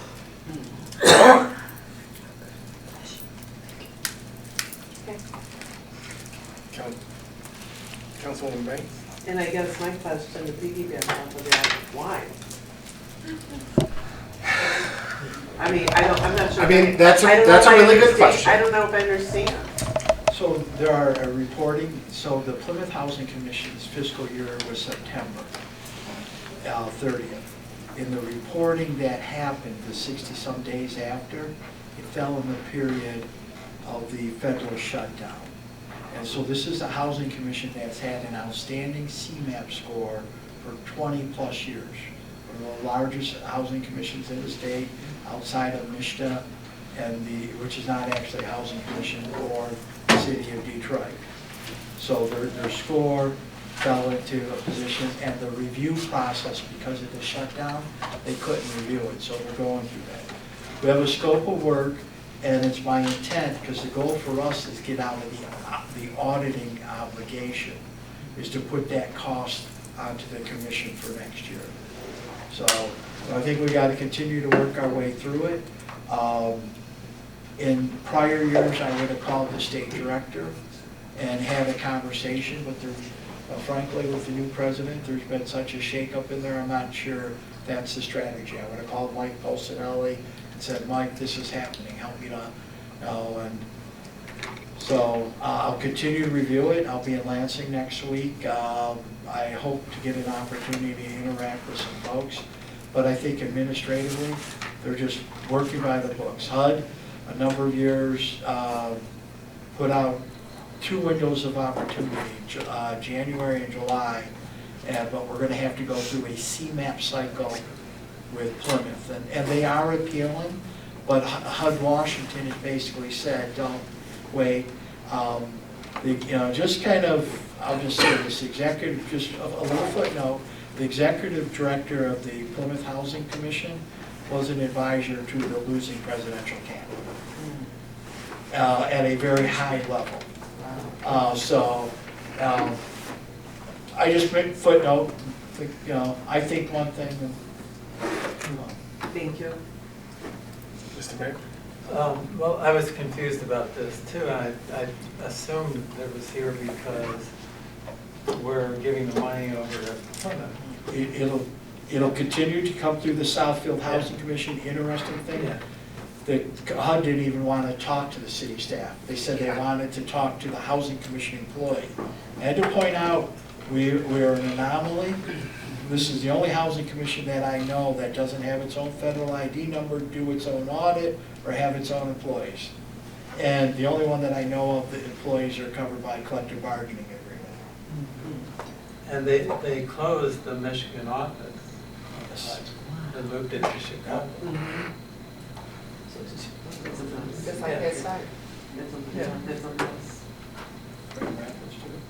What's that, sir? Yeah, I'm done. Councilman? Councilwoman? Well, good luck to you and what you're doing. We try to make it work while you're here. Appreciate it, but it's not easy. Thank you. All right, so do we want to cover some other, I mean, I hate to keep us here, but Are there It's people here super that we early. could talk to? We could do fiscal services and support, we could do the mayor's office, we could do council. Well, let's do the mayor first. Yeah. I mean, Especially because he cut his budget again, I think, No, it's up 1.4. just a little bit. And just I made a cheat sheet to keep me on task on who you all were going next, and I gotta do it over. Sorry. So where We're trying to. We're on the page 121. 121, the mayor's office. 121, yes. Oh, ooh. I told you it's my son's birthday. So she's home alone. So I can move on, but I would like to get home a little earlier. Can we do this one? I'm fine with that. Yeah. It'll be quick. Okay. Let's go. Total expenditures, 135,618, one elected position.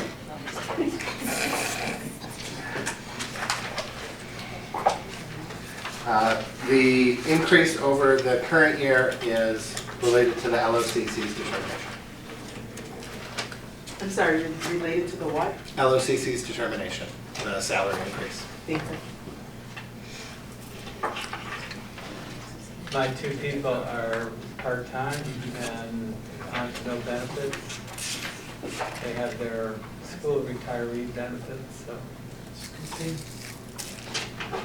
Very efficient. Good for them. That's a good system. Oh, Well, who do we start with? Sorry. well, we're just gonna do free for all, right, for these right now. Does anyone have any issues Bring it on, with the bring it mayor? on. Yeah. Approve. Does anyone have any questions on the mayor? Thank you, Mayor, for bringing on those, the two individuals, with the pay benefits or anything.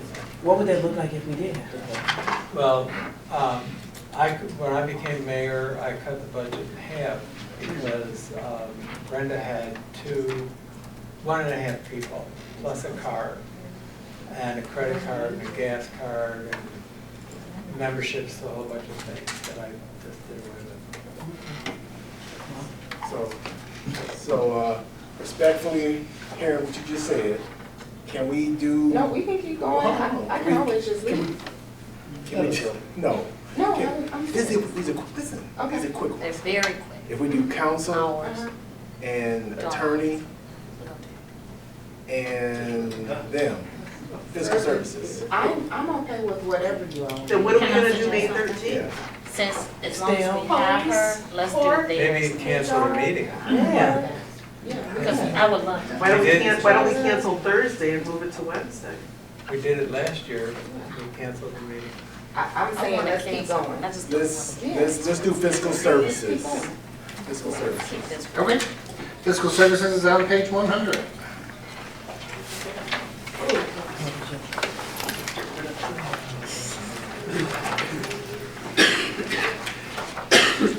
Revenue is just over 86 million. This is where we record property taxes. We also have interfunds from the state in here, just under 12 million. Other grants and revenues, 5 million. Our total expenditures are 3.2 million, and we have 12 career employees budgeted.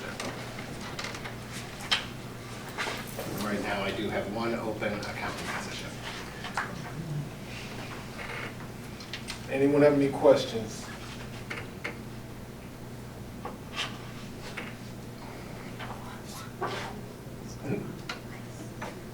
Councilwoman Banks, Why do you have liquor licenses? if they're doing They with drink a money. lot of. I don't know. Did you say that's true? I mean, I thought the liquor licenses were done, were under the clerk. But It the has- money goes, It's been budgeted here my entire time with the city. I think isn't this the money we give from the state? This is why it's here. So it has nothing to do with. Yeah, it's not the clerk's liquor license, No. it's the money from the state. Oh, that they reimburse That us. they give Yeah, us. we're okay. Which, I guess, so is this where does the marijuana go? Also here. And where is that? So that would be in the other revenue. She made a call. down near the bottom of the revenues. So we receive,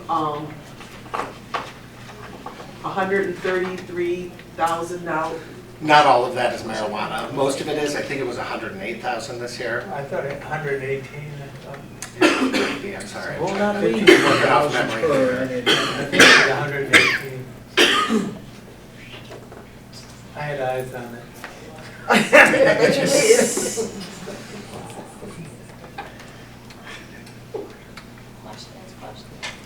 Any other questions? No. All right, let's go to attorney. Just two more. Can we knock out support services really quick? It's also. Oh, I'm sorry, I forgot about that. Just 105. turn the page to 105. Oh, that's just one, yeah. We got interfund charges and some miscellaneous other totaling 1.7 in revenue. Expenditures of $4 million. The largest charge here is the facilities charges. This is where it's all recorded for all of the general fund departments. Any questions, council? You always budget for a net positive and then end up negative. Yeah, that's lovely, isn't it? So if you're looking up at the top of the revenues on page 106, you'll see that use of fund balance. Yep. That is a budgetary account. So the way that use of fund balance operates is that we will budget it within individual departments, but it only gets recorded at year end when we prepare the year end financial statements. And it's the difference between what the general fund brought in versus what it used. And if it used more than it brought in, then we have that use of fund balance. So in this case, for the 26 year, you see we've got that 25 million. 22 million of that is the pool. So we'll see at the end of this current fiscal year, we'll actually have a use of fund balance of the 22 million for the pool. Did we make any adjustments to the pool based on the? We have not. Because we had talked about it. The city administrator and I did have a very brief conversation about it. At the time we're pulling the trigger for the bond, it would be making that change as well. Okay. Community relations. This conversation. Community relations. Well, that's not fair, she's not here. No. She's just asking a question. Someone's going out of turn. Are we good on support services? Yes, I thought it was this, and I was gonna ask a question. Go ahead. No, I just kind of sidelined did something to find out. 'Cause I didn't think it was a department that was under here, and I was asking because I didn't see it. But I got it, take it, thank you. Sorry. Let's move to city attorney, page 51.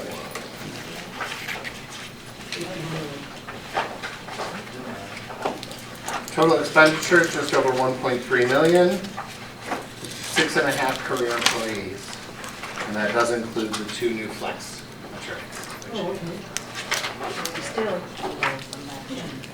And it's still below from last year. Any questions on city attorney? Anyone?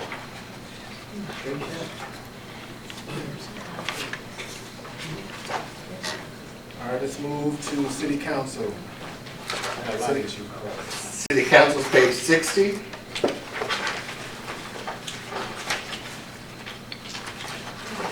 Total expenditures of $241,500. Esteemed 7 elected council members. Any questions on your sale? The only changes from the current fiscal year to the proposed fiscal year are the LOCC increases. Any questions? Yes, ma'am. Can we get chairs in this room from our budget? We've been talking about this for about a year. I mean, I'm willing to donate some of my money towards chairs. So that started like last year, so Yeah. I know we. So I have a question, and it's not budget related, so Council President, do you want us to talk about chairs after? Because while I have everyone here, I would like to discuss it. Go ahead. Okay, So, last year, there was a discussion, and then several members of council said, no, we don't need new chairs. But then we got the chairs in council chambers. Now, it has been brought to my attention, those are uncomfortable. The ones up here? Yes, sir. Oh, yeah. Okay. Because of the funds that were spent, I cannot just get rid of them because they're new. We literally just bought them this year. What I can do is have those put in here, put these up for in the south hallway for any members of the city that may want them. And then if there comes a point where no one wants them, we do put them up for auction. And then if city members decide after we put them up for auction, we've done this before, we say, hey, you can take them home for home use. And that we put them out for auction, you put them in your offices, this is what's left. Now, my question, what exactly are you looking for in a chair? Question. Yes, ma'am. The ones in the new conference room? Yes, ma'am. Are they anywhere here or in there? And no, ma'am, those are the ones you ordered. I'll get the information. Thank you. I think everybody should go sit down and Wait a sat minute. in them. Or in there or for here? Either wherever we want them. I think we need to focus on this room first, Well, and then, No, those are worse than. and I don't think those are bad at all, but am I the only one? It's something in my I think chair. I think it depends on your body. It does depend on your body, I can tell. Because of the way my body structure is. Yeah, like something- Nancy, yeah, the ones in there are the worst. Well, I know one thing, we need two chairs in that back room, or I'm gonna tear one of my dresses if I keep sitting in that chair back then. Back here? yeah, all Yeah, those we need used to to have go. more chairs in the back. Those are I don't- dangerous. Yeah. No, something. I'm sure there's extra chairs Someone around stole here them. that could. Somebody on Because the I arm remember of that time there were chair. about 5 is- chairs in that is area. two. I wanna buy me a chair to sit in the corner so nobody else can sit in. Okay. Put a plaque So, on it. do we have do you have what you need from us? So I want to make sure, are we looking for lumbar support? Yes. Are we looking for something that, I know over in Fire Station 5, they just bought some really new nice chairs, they're even nicer than the ones in the conference room. They all guys, aren't they? Yes. See, can you bring like 2 of them in here and can, like, within the, either tomorrow or the next 2 budget meetings for us just to sit on? So what I could do, would it be better if I asked Fire to bring me one of theirs and we bring one out of the conference room? So you can actually compare tomorrow night. Yes. Because those are horrible. Well, can we have everyone try it? Because I know when we were looking for chairs last time, everyone wasn't participating in what was comfortable. No, but also, Right? Correct, because we brought in a sample and so, only a couple of people actually sat in that sample. but also, like, I sat in it and it was fine, but then when you sit in it for 2-3 hours, it makes a difference than 5 to 10 minutes. That's also where some of that issue came in. Mine feel like a seat within a seat. Let's go with that. Yeah, just go ahead and bring it here and have people sign off. Okay, Well, so I'm gonna ask a little bit differently. Do companies that we're dealing with, can't they give us a demo of the chairs for like a week or so? Then we can try it out for a meeting or 2? So if we go with, there's a specific company in Royal Oak, and we brought samples in for them as well. Well, I'm thinking for at least 10 of them. I'm not sure if we'll get 10. We may be able to get 2.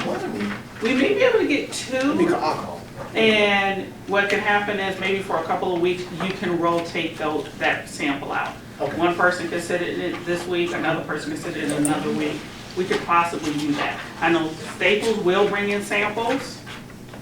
I could also reach out and see if they have, I believe they have a couple of the Lazy Boys that are like what they have over in Fire We have at Station least 5. 2, 3 more meetings coming up in the next, 4 meetings coming up in the next 2 weeks. So that we can really rotate those, 2 during those meetings.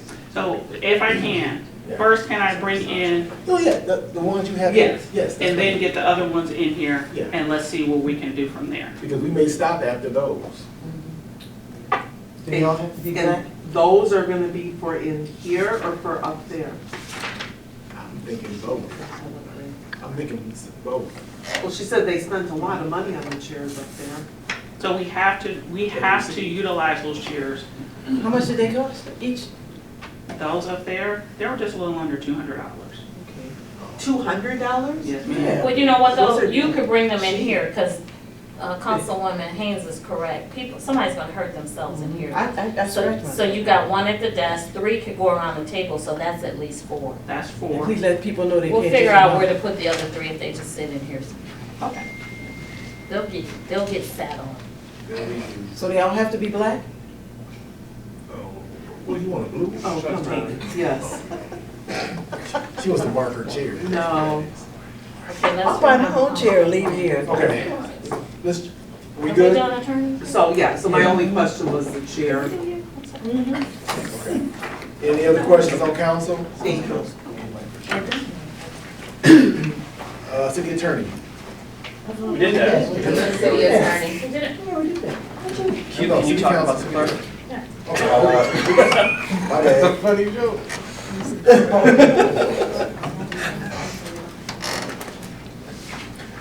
We do have 2 quick items. They do a joint meeting between us and Latham Village. I just need you all to send some dates. A joint meeting between us and Latham Village. We have a few items that we probably need to have a joint discussion on. Yeah, what's those? A couple of them are related to them not being able to, want to pull out the library. I think we still have some issues with water and fire. There's a few items. And assessing, there's a few items. Okay, would it be a Miss Monday, I mean, a Monday night, or will it go into June? I'm looking for you all, because we Well, do their have- meetings are on, are they Monday or Wednesday? I think they're Mondays. I think they're Mondays as well, so it actually might be conducive for us to just leave it at a Monday and do a joint meeting. That would work for me. I don't know what that looks like for them, but I'm okay with that. Can we do it in May, please? Can we not stretch everything in June? I'm sorry. Look, you all tell me. May. Give me a recommended date or 2 that we can bounce by them. Okay, for what? Our joint meeting with Latham Village. I'm looking at calendar also. So we don't have a meeting, and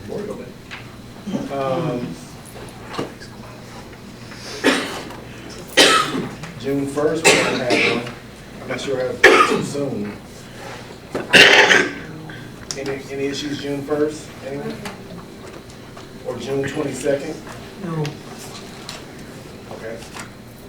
I'm fine June 1st. Anybody opposed to June 1st? June 1st. What about as an alternate, June 31st. We don't have a meeting June 22nd. yeah, she said no. Did you say June 31st? Oh, thank you all. I think we're good. You all. Okay, thank you very much. You're still locked up in yesterday. Yeah. All right, thank Did you. somebody say June 31st? Yeah, I did. What is this? I just caught that. There's no June 31st. Exactly. Oh. Sorry. So wait, we got June 1st. June 1st. Do you want to consider June 2nd at all? Why not June 22nd? Yeah. Is that what we're doing? Someone said no. No. Okay.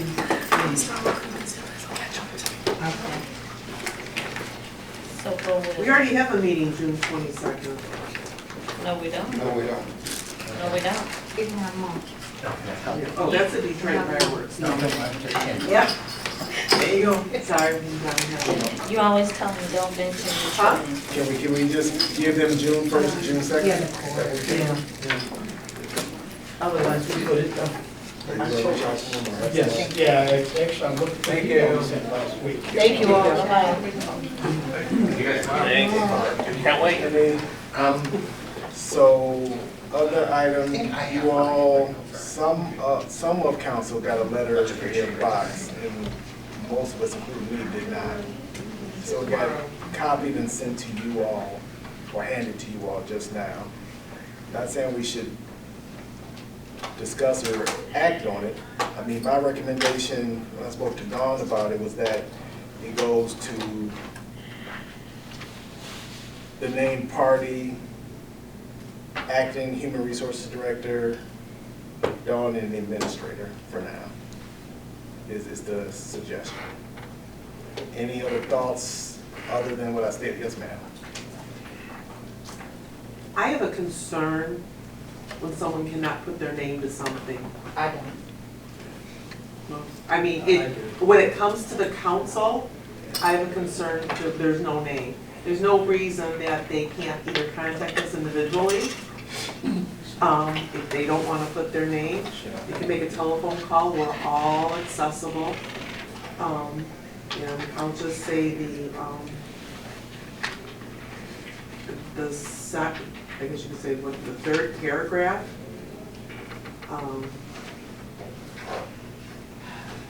You know, you're talking about two people on a team that want to further their education. There's money in the, if my memory is correct, I mean, they can go to school and pay out of pocket and you get reimbursed like 75% or something like that. So to make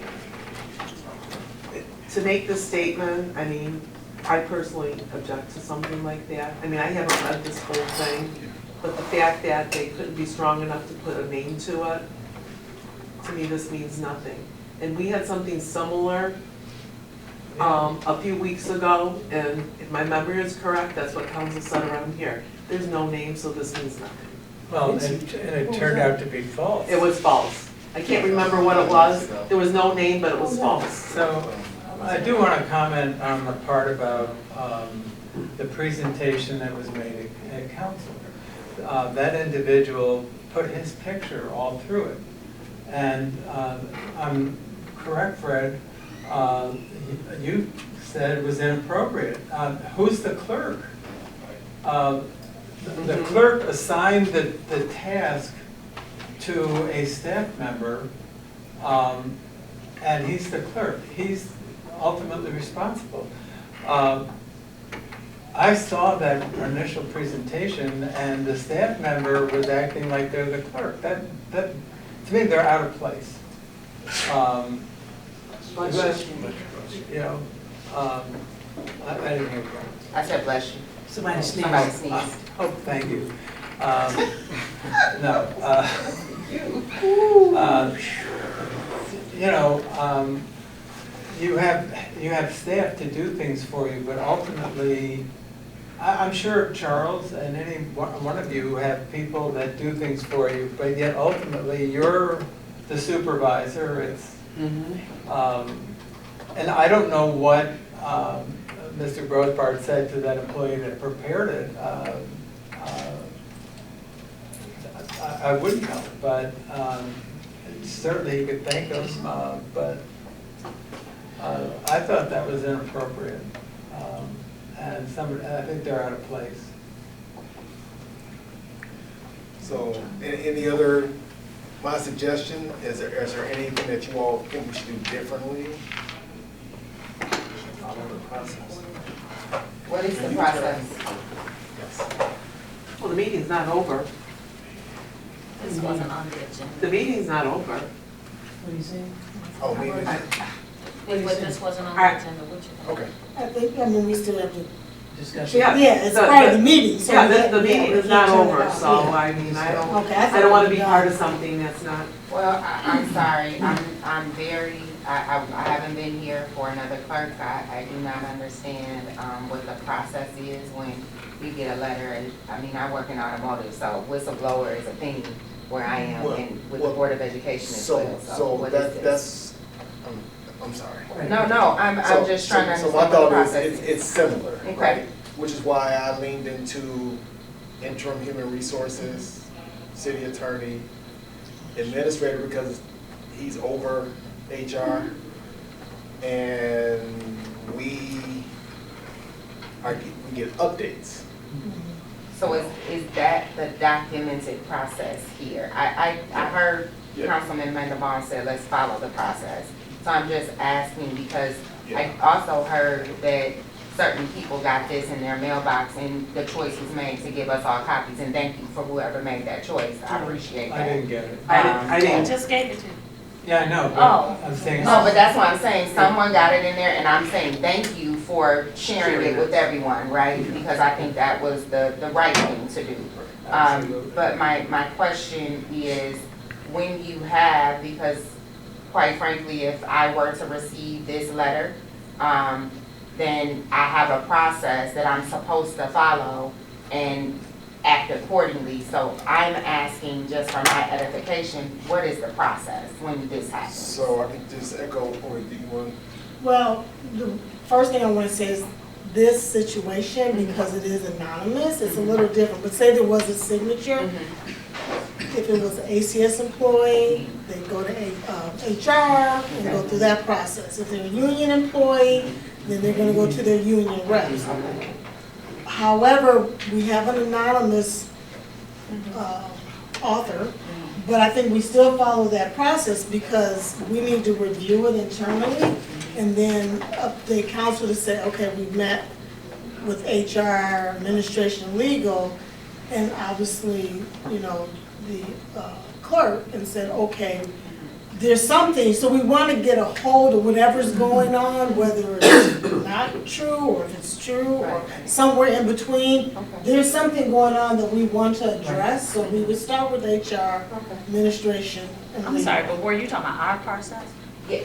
Because to me, it should start with giving it to the president. That's, yes, I'm trying to. Because you all the mentioned full something 2 weeks process. ago, I have no idea what you're talking about. That's what I'm. Well, we all got it, I don't remember No, what. well, Yes, I we did all. not get it. I didn't get it. I don't know what she's talking about. 2 weeks, well, there We was, didn't all get it. I don't remember what it was, something came before We didn't all us get at the table, yes, we all, and it was not signed, and. I didn't get it. I didn't get it.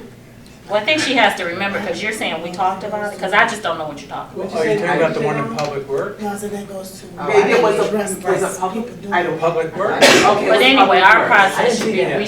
we should deliver it to the And president. then the president takes We all- that process Just as, forward. Can I yeah. say to something? Dawn. Okay. Before you all came, I checked my box and I got it. I assumed everybody got it. Okay. I showed Coretta, said, go to your box and see if you got it. She got it. Okay, and we sort of kind of checking to see if everybody got it, and they didn't. Now, to me, this letter says a whole lot. First, it said, the person didn't sign it, and the last paragraph, it said we. Okay, so that's questioning the problem. Coretta said something too, that, can you repeat what you said about what's happening that needs to stop, that's going on? And I want you to say it because you said it better. Oh, I just said that as council, we can't allow the employees to come to us. We really need to nip it in the bud and stop it and say to them, go to HR if you don't feel comfortable going to your leaders, because whether you agree with them or not, it diminishes the relationship that they have to continue in their departments, and it undermines the leaders of those departments, and we really we gotta stay out of it, the employee stuff. Not saying that that's the case here. Right. I just was bringing it up, because I heard stuff. And another thing to me, what it says is, well, I'm just saying, which I had no problem, and she had no problem sharing. I think we need to all be mindful of anything that we get and just one person gets, of anything, because like I said before, we're 7 bodies. And we all need to be mindful. People are trying to pull and tug at each of us to get on their side, get whatever, however that goes. And this is why, when we talked before about, there has to be a united front on a lot of things that we just are struggling with, and we need to be careful about. And, I mean, Gabby has 4 years. We cannot fire him. We cannot reprimand him. We can't do that. He has a job to do. That is not our place to do anything with that. I don't care who does or doesn't like him. This has to stop. And he has been under attack. You know, I mean, seriously, I'll just say under attack in some ways that we got to say, hey, you know, we're not going to allow this. You know, it's not about liking the person. It's about respecting the position. And that's what we need to do, because if I were in that position, I wouldn't want anybody disrespecting me. And I think we all feel like that, and we need to tell whoever it is in any of these things, listen, you got a problem, you need to go here, go there, and this is how it needs to be handled, because we've seen enough of it. We've seen enough of it, and it's not getting any better. If we don't nip it in the bud and we don't stop it, it's going to continue. Because, like I said before, it'll be a lot of whispering, but a lot of things. Not to say people can't talk to us, but we need to refrain from certain conversations and refrain from certain things that we say. Lesson learned too. Mr. Administrator? You know, a number of the things that are in here are, I believe, are out of context. Could very well be out of context. Mm-hmm. And also, obviously this, the writer of this has some issues, right or wrong. But I think, you know, again, who's running the department? Do we care about the employees in this city though? Well, of course I do. But I don't, what I'm trying to say is, I think you have to weigh, I wouldn't believe everything that's here. I'm not saying, I'm And that's what definitely I'm not saying. saying that. All I'm asking is, and Dawn explained this well, she said we still have to do an investigation. I'm not gonna make an assumption either way.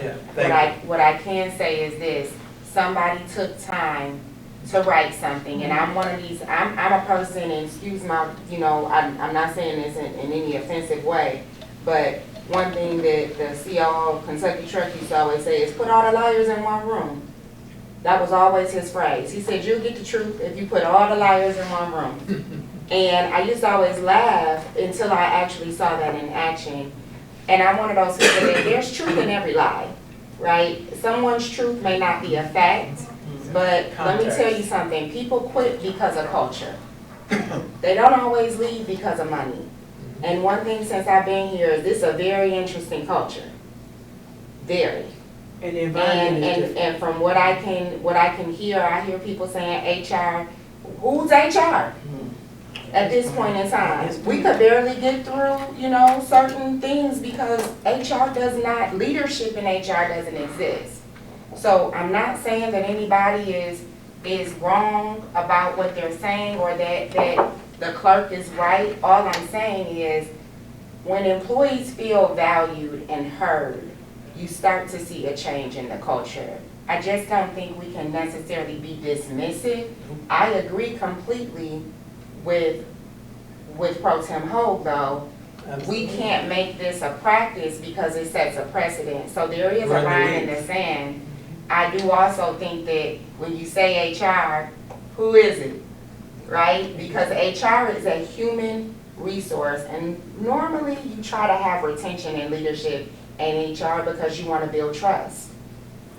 The people have to know that that is a trusted person. Not saying Marceline is not, but she's an attorney and now she's acting as, so that's a situation in which the bulk of these employees know her as the attorney, not HR. I have 7 departments that report to me, so that's a lot of people. It is.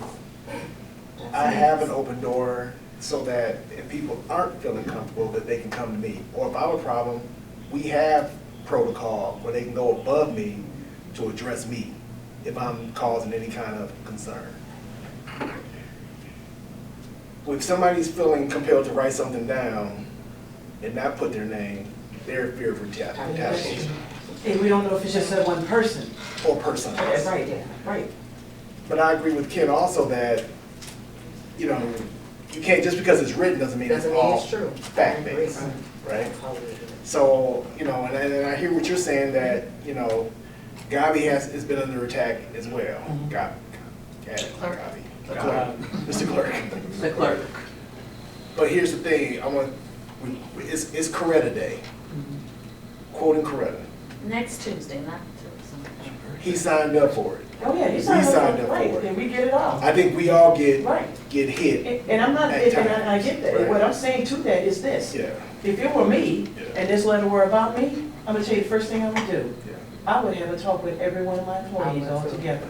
Because, and I'm gonna tell you why. Because if somewhere there's, I'm like this, tell me something bad about me, and you could be right or wrong, but I'm gonna listen to what you have to say, and I might not like it, but there could be some truth in what you have to say, and I might need to check myself. And in the sense that he is in a position he has never been in before, and in a position with, working with employees of this manner in a different culture, there are some things that has to be realized. So what I'm saying to that is, I don't like the aspect of the going behind the back, because that's been a lot of that's what's been happening. And what I'm saying to that, this is probably why that person felt they couldn't do that. But it needs to it needs to be drawn in. Because my thing is, if I got to spend 4 years here, I will go to each one of them and talk individually, and then talk to each one person and say, listen, tell me what's the problem. Tell me, I mean, you know, even if they do fear that, there's something that has to, he can keep the person or not keep the person, but at least he'll know if they're telling the truth, it's gonna still show up whether that person is going or not. So own up to something. Does he have a coach or anything? Somebody he can talk to about, you know, because learning this culture, to your point. Yeah. He's still learning. And not only that, Janet had problems, and she was, you know, she was there too. She did, I mean. The administrator is trying to say. Oh, I'm sorry. She did. Thank you. There's a number of things in this letter. The camera question, when it came up, and I will tell you, the clerk feels that this is about protecting him, as the letter is indicated, as well as others. And So that is a true statement, that there is a camera that's gonna be installed. I'm just. Yes, I'm just and we believe that being this clear. represents a change in work conditions. Okay. And when it first came up, that was my first statement. This was right after he came in, I said, this may be an issue for collective bargaining, ACS rules, when you start where you put cameras in that. Now, if you look at where we have cameras in fiscal services, we typically don't put them on employees' workstations, entry points. Yes. And I'll tell you, one of the drivers in this was the ballots that were found at the last minute during the last election. And the cameras on certain doors and entry points. And interestingly, he says his own office as well as his deputy's office. He's not said any of his employees' desk. So this we discussed this morning. The other is to changing in culture. I think it's no secret in this room that there were performance issues. And anytime you work to put things back together, you're changing the culture and increasing accountability. Such as recently, there's been the enforcement of rules regarding employees taking lunch and counting that, not taking lunch, and counting that as an additional time for comp time. And we're That's not allowed, right? No, there are exceptions, Okay. so that, you know, workforce, you know, it's supposed to be, look, a unique situation, my daughter has a game or something. I only had to ask about the camera. I wanted to know, is that normal? Once he was talking about the camera, so I didn't know, is that common in other cities? That's what I wanted And to I'm know. sorry, Yeah. I'm new. Me too. No, I wanted to know that too. So hold on. Not on work desks. I don't know if he's finished. Okay. but I didn't want him to that- stop before. Right, because it was to Okay. that point, I wanted to ask that too, is that a practice, in Dan's word, a best practice in other cities, to have cameras in the clerk's office? That's a fair response. I know where I came from. We had them at the entry points, people coming in, just like we do in fiscal services. Can I say something, please? When I was first elected, Joe Thomas, chief of police, first day came into my office. He said, where do you want the cameras? I said, what are you talking about? He said, I want a camera in your office, and I want a camera at the front. And do you want the front covered? And I personally said, no. But he still can't make that call because No, of collective bargaining. Well, I But don't she was- know, but yes, it was gonna be in the Yes. clerk's office only. But he can't make that call. I mean, Collective bargaining, I don't care who the police chief is or was. Right. You still have to go by So- what's in the CBA. Okay, so Nancy couldn't make the call, you're saying But we too. deviated, the pro tem has been waiting. I just want to say this. I don't think we need to trying to solve it here. I agree. I think we need to turn it over to the 3 that the president has turned it over. I'll just say with a suggestion that, okay, I think someone said I would meet with the staff. Personally, I don't think he should meet with them alone. Because clearly there's been issues. And I think that's Marceline or you or whomever. And It should be HR, acting, HR meeting with. and the only reason why I say that is, well, not just that, what I'm saying for me, and I shared this with you all when we were talking about it earlier, is that the unfortunate situation of having an elected clerk that comes in to an existing team, that's always a challenge for everybody involved, the team, the leader, and everything else. But then you have to just make sure that that leader knows how to deal with these situations. And we just don't know the background necessarily, but that's why I suggest he shouldn't talk alone. But I think, we turned it over, and then, we just wait for you guys to come up with us, because we all have opinions about it. If I could share to the training part, the problem is the training ends on the date of a federal holiday, and the compensation goes up time and a half plus holiday pay.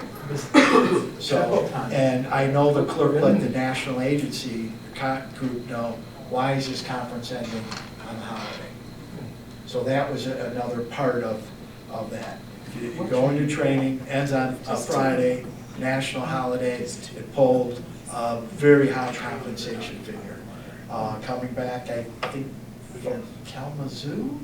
And Mr. Zorn, I think that's why I say why a conversation with you is necessary, because we've heard up here already, I'm gonna say the assessor, who talked about all the training that his people do. It's just a matter of just sharing with the clerk. You know what, we do support training and all that, and just have a conversation. And we've already sent the folks I'm aware of to the first week.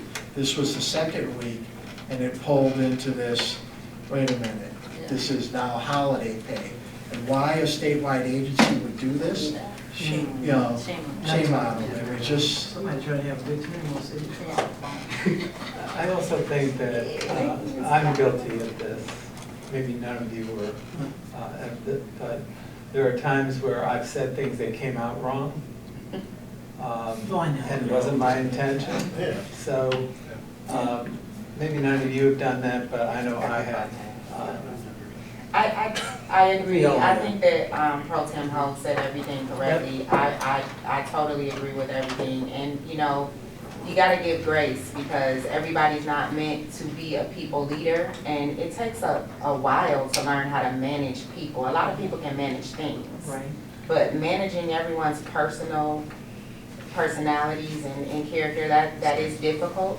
And it's very hard to learn that. And I agree with what you said. You inherit a team. And I've inherited teams, and that has been a crux for me. They think they're the boss sometimes. That's sometimes very true. So, thank you for that. Well, this is just brief. Since I've been here, well, over the years, they have individuals who will come up to various council people, and my position has always been your chain of command. Your chain of command, that's a military thing. It happens all the time. And what the councilwoman here said brought to mind also, that's Ms. Bland, the whistleblower scenario. And I've been conscious of the fact that some things might be whistleblower related, and I would just tell them to go to personnel. So I kind of stayed away from things, try to stay out of it.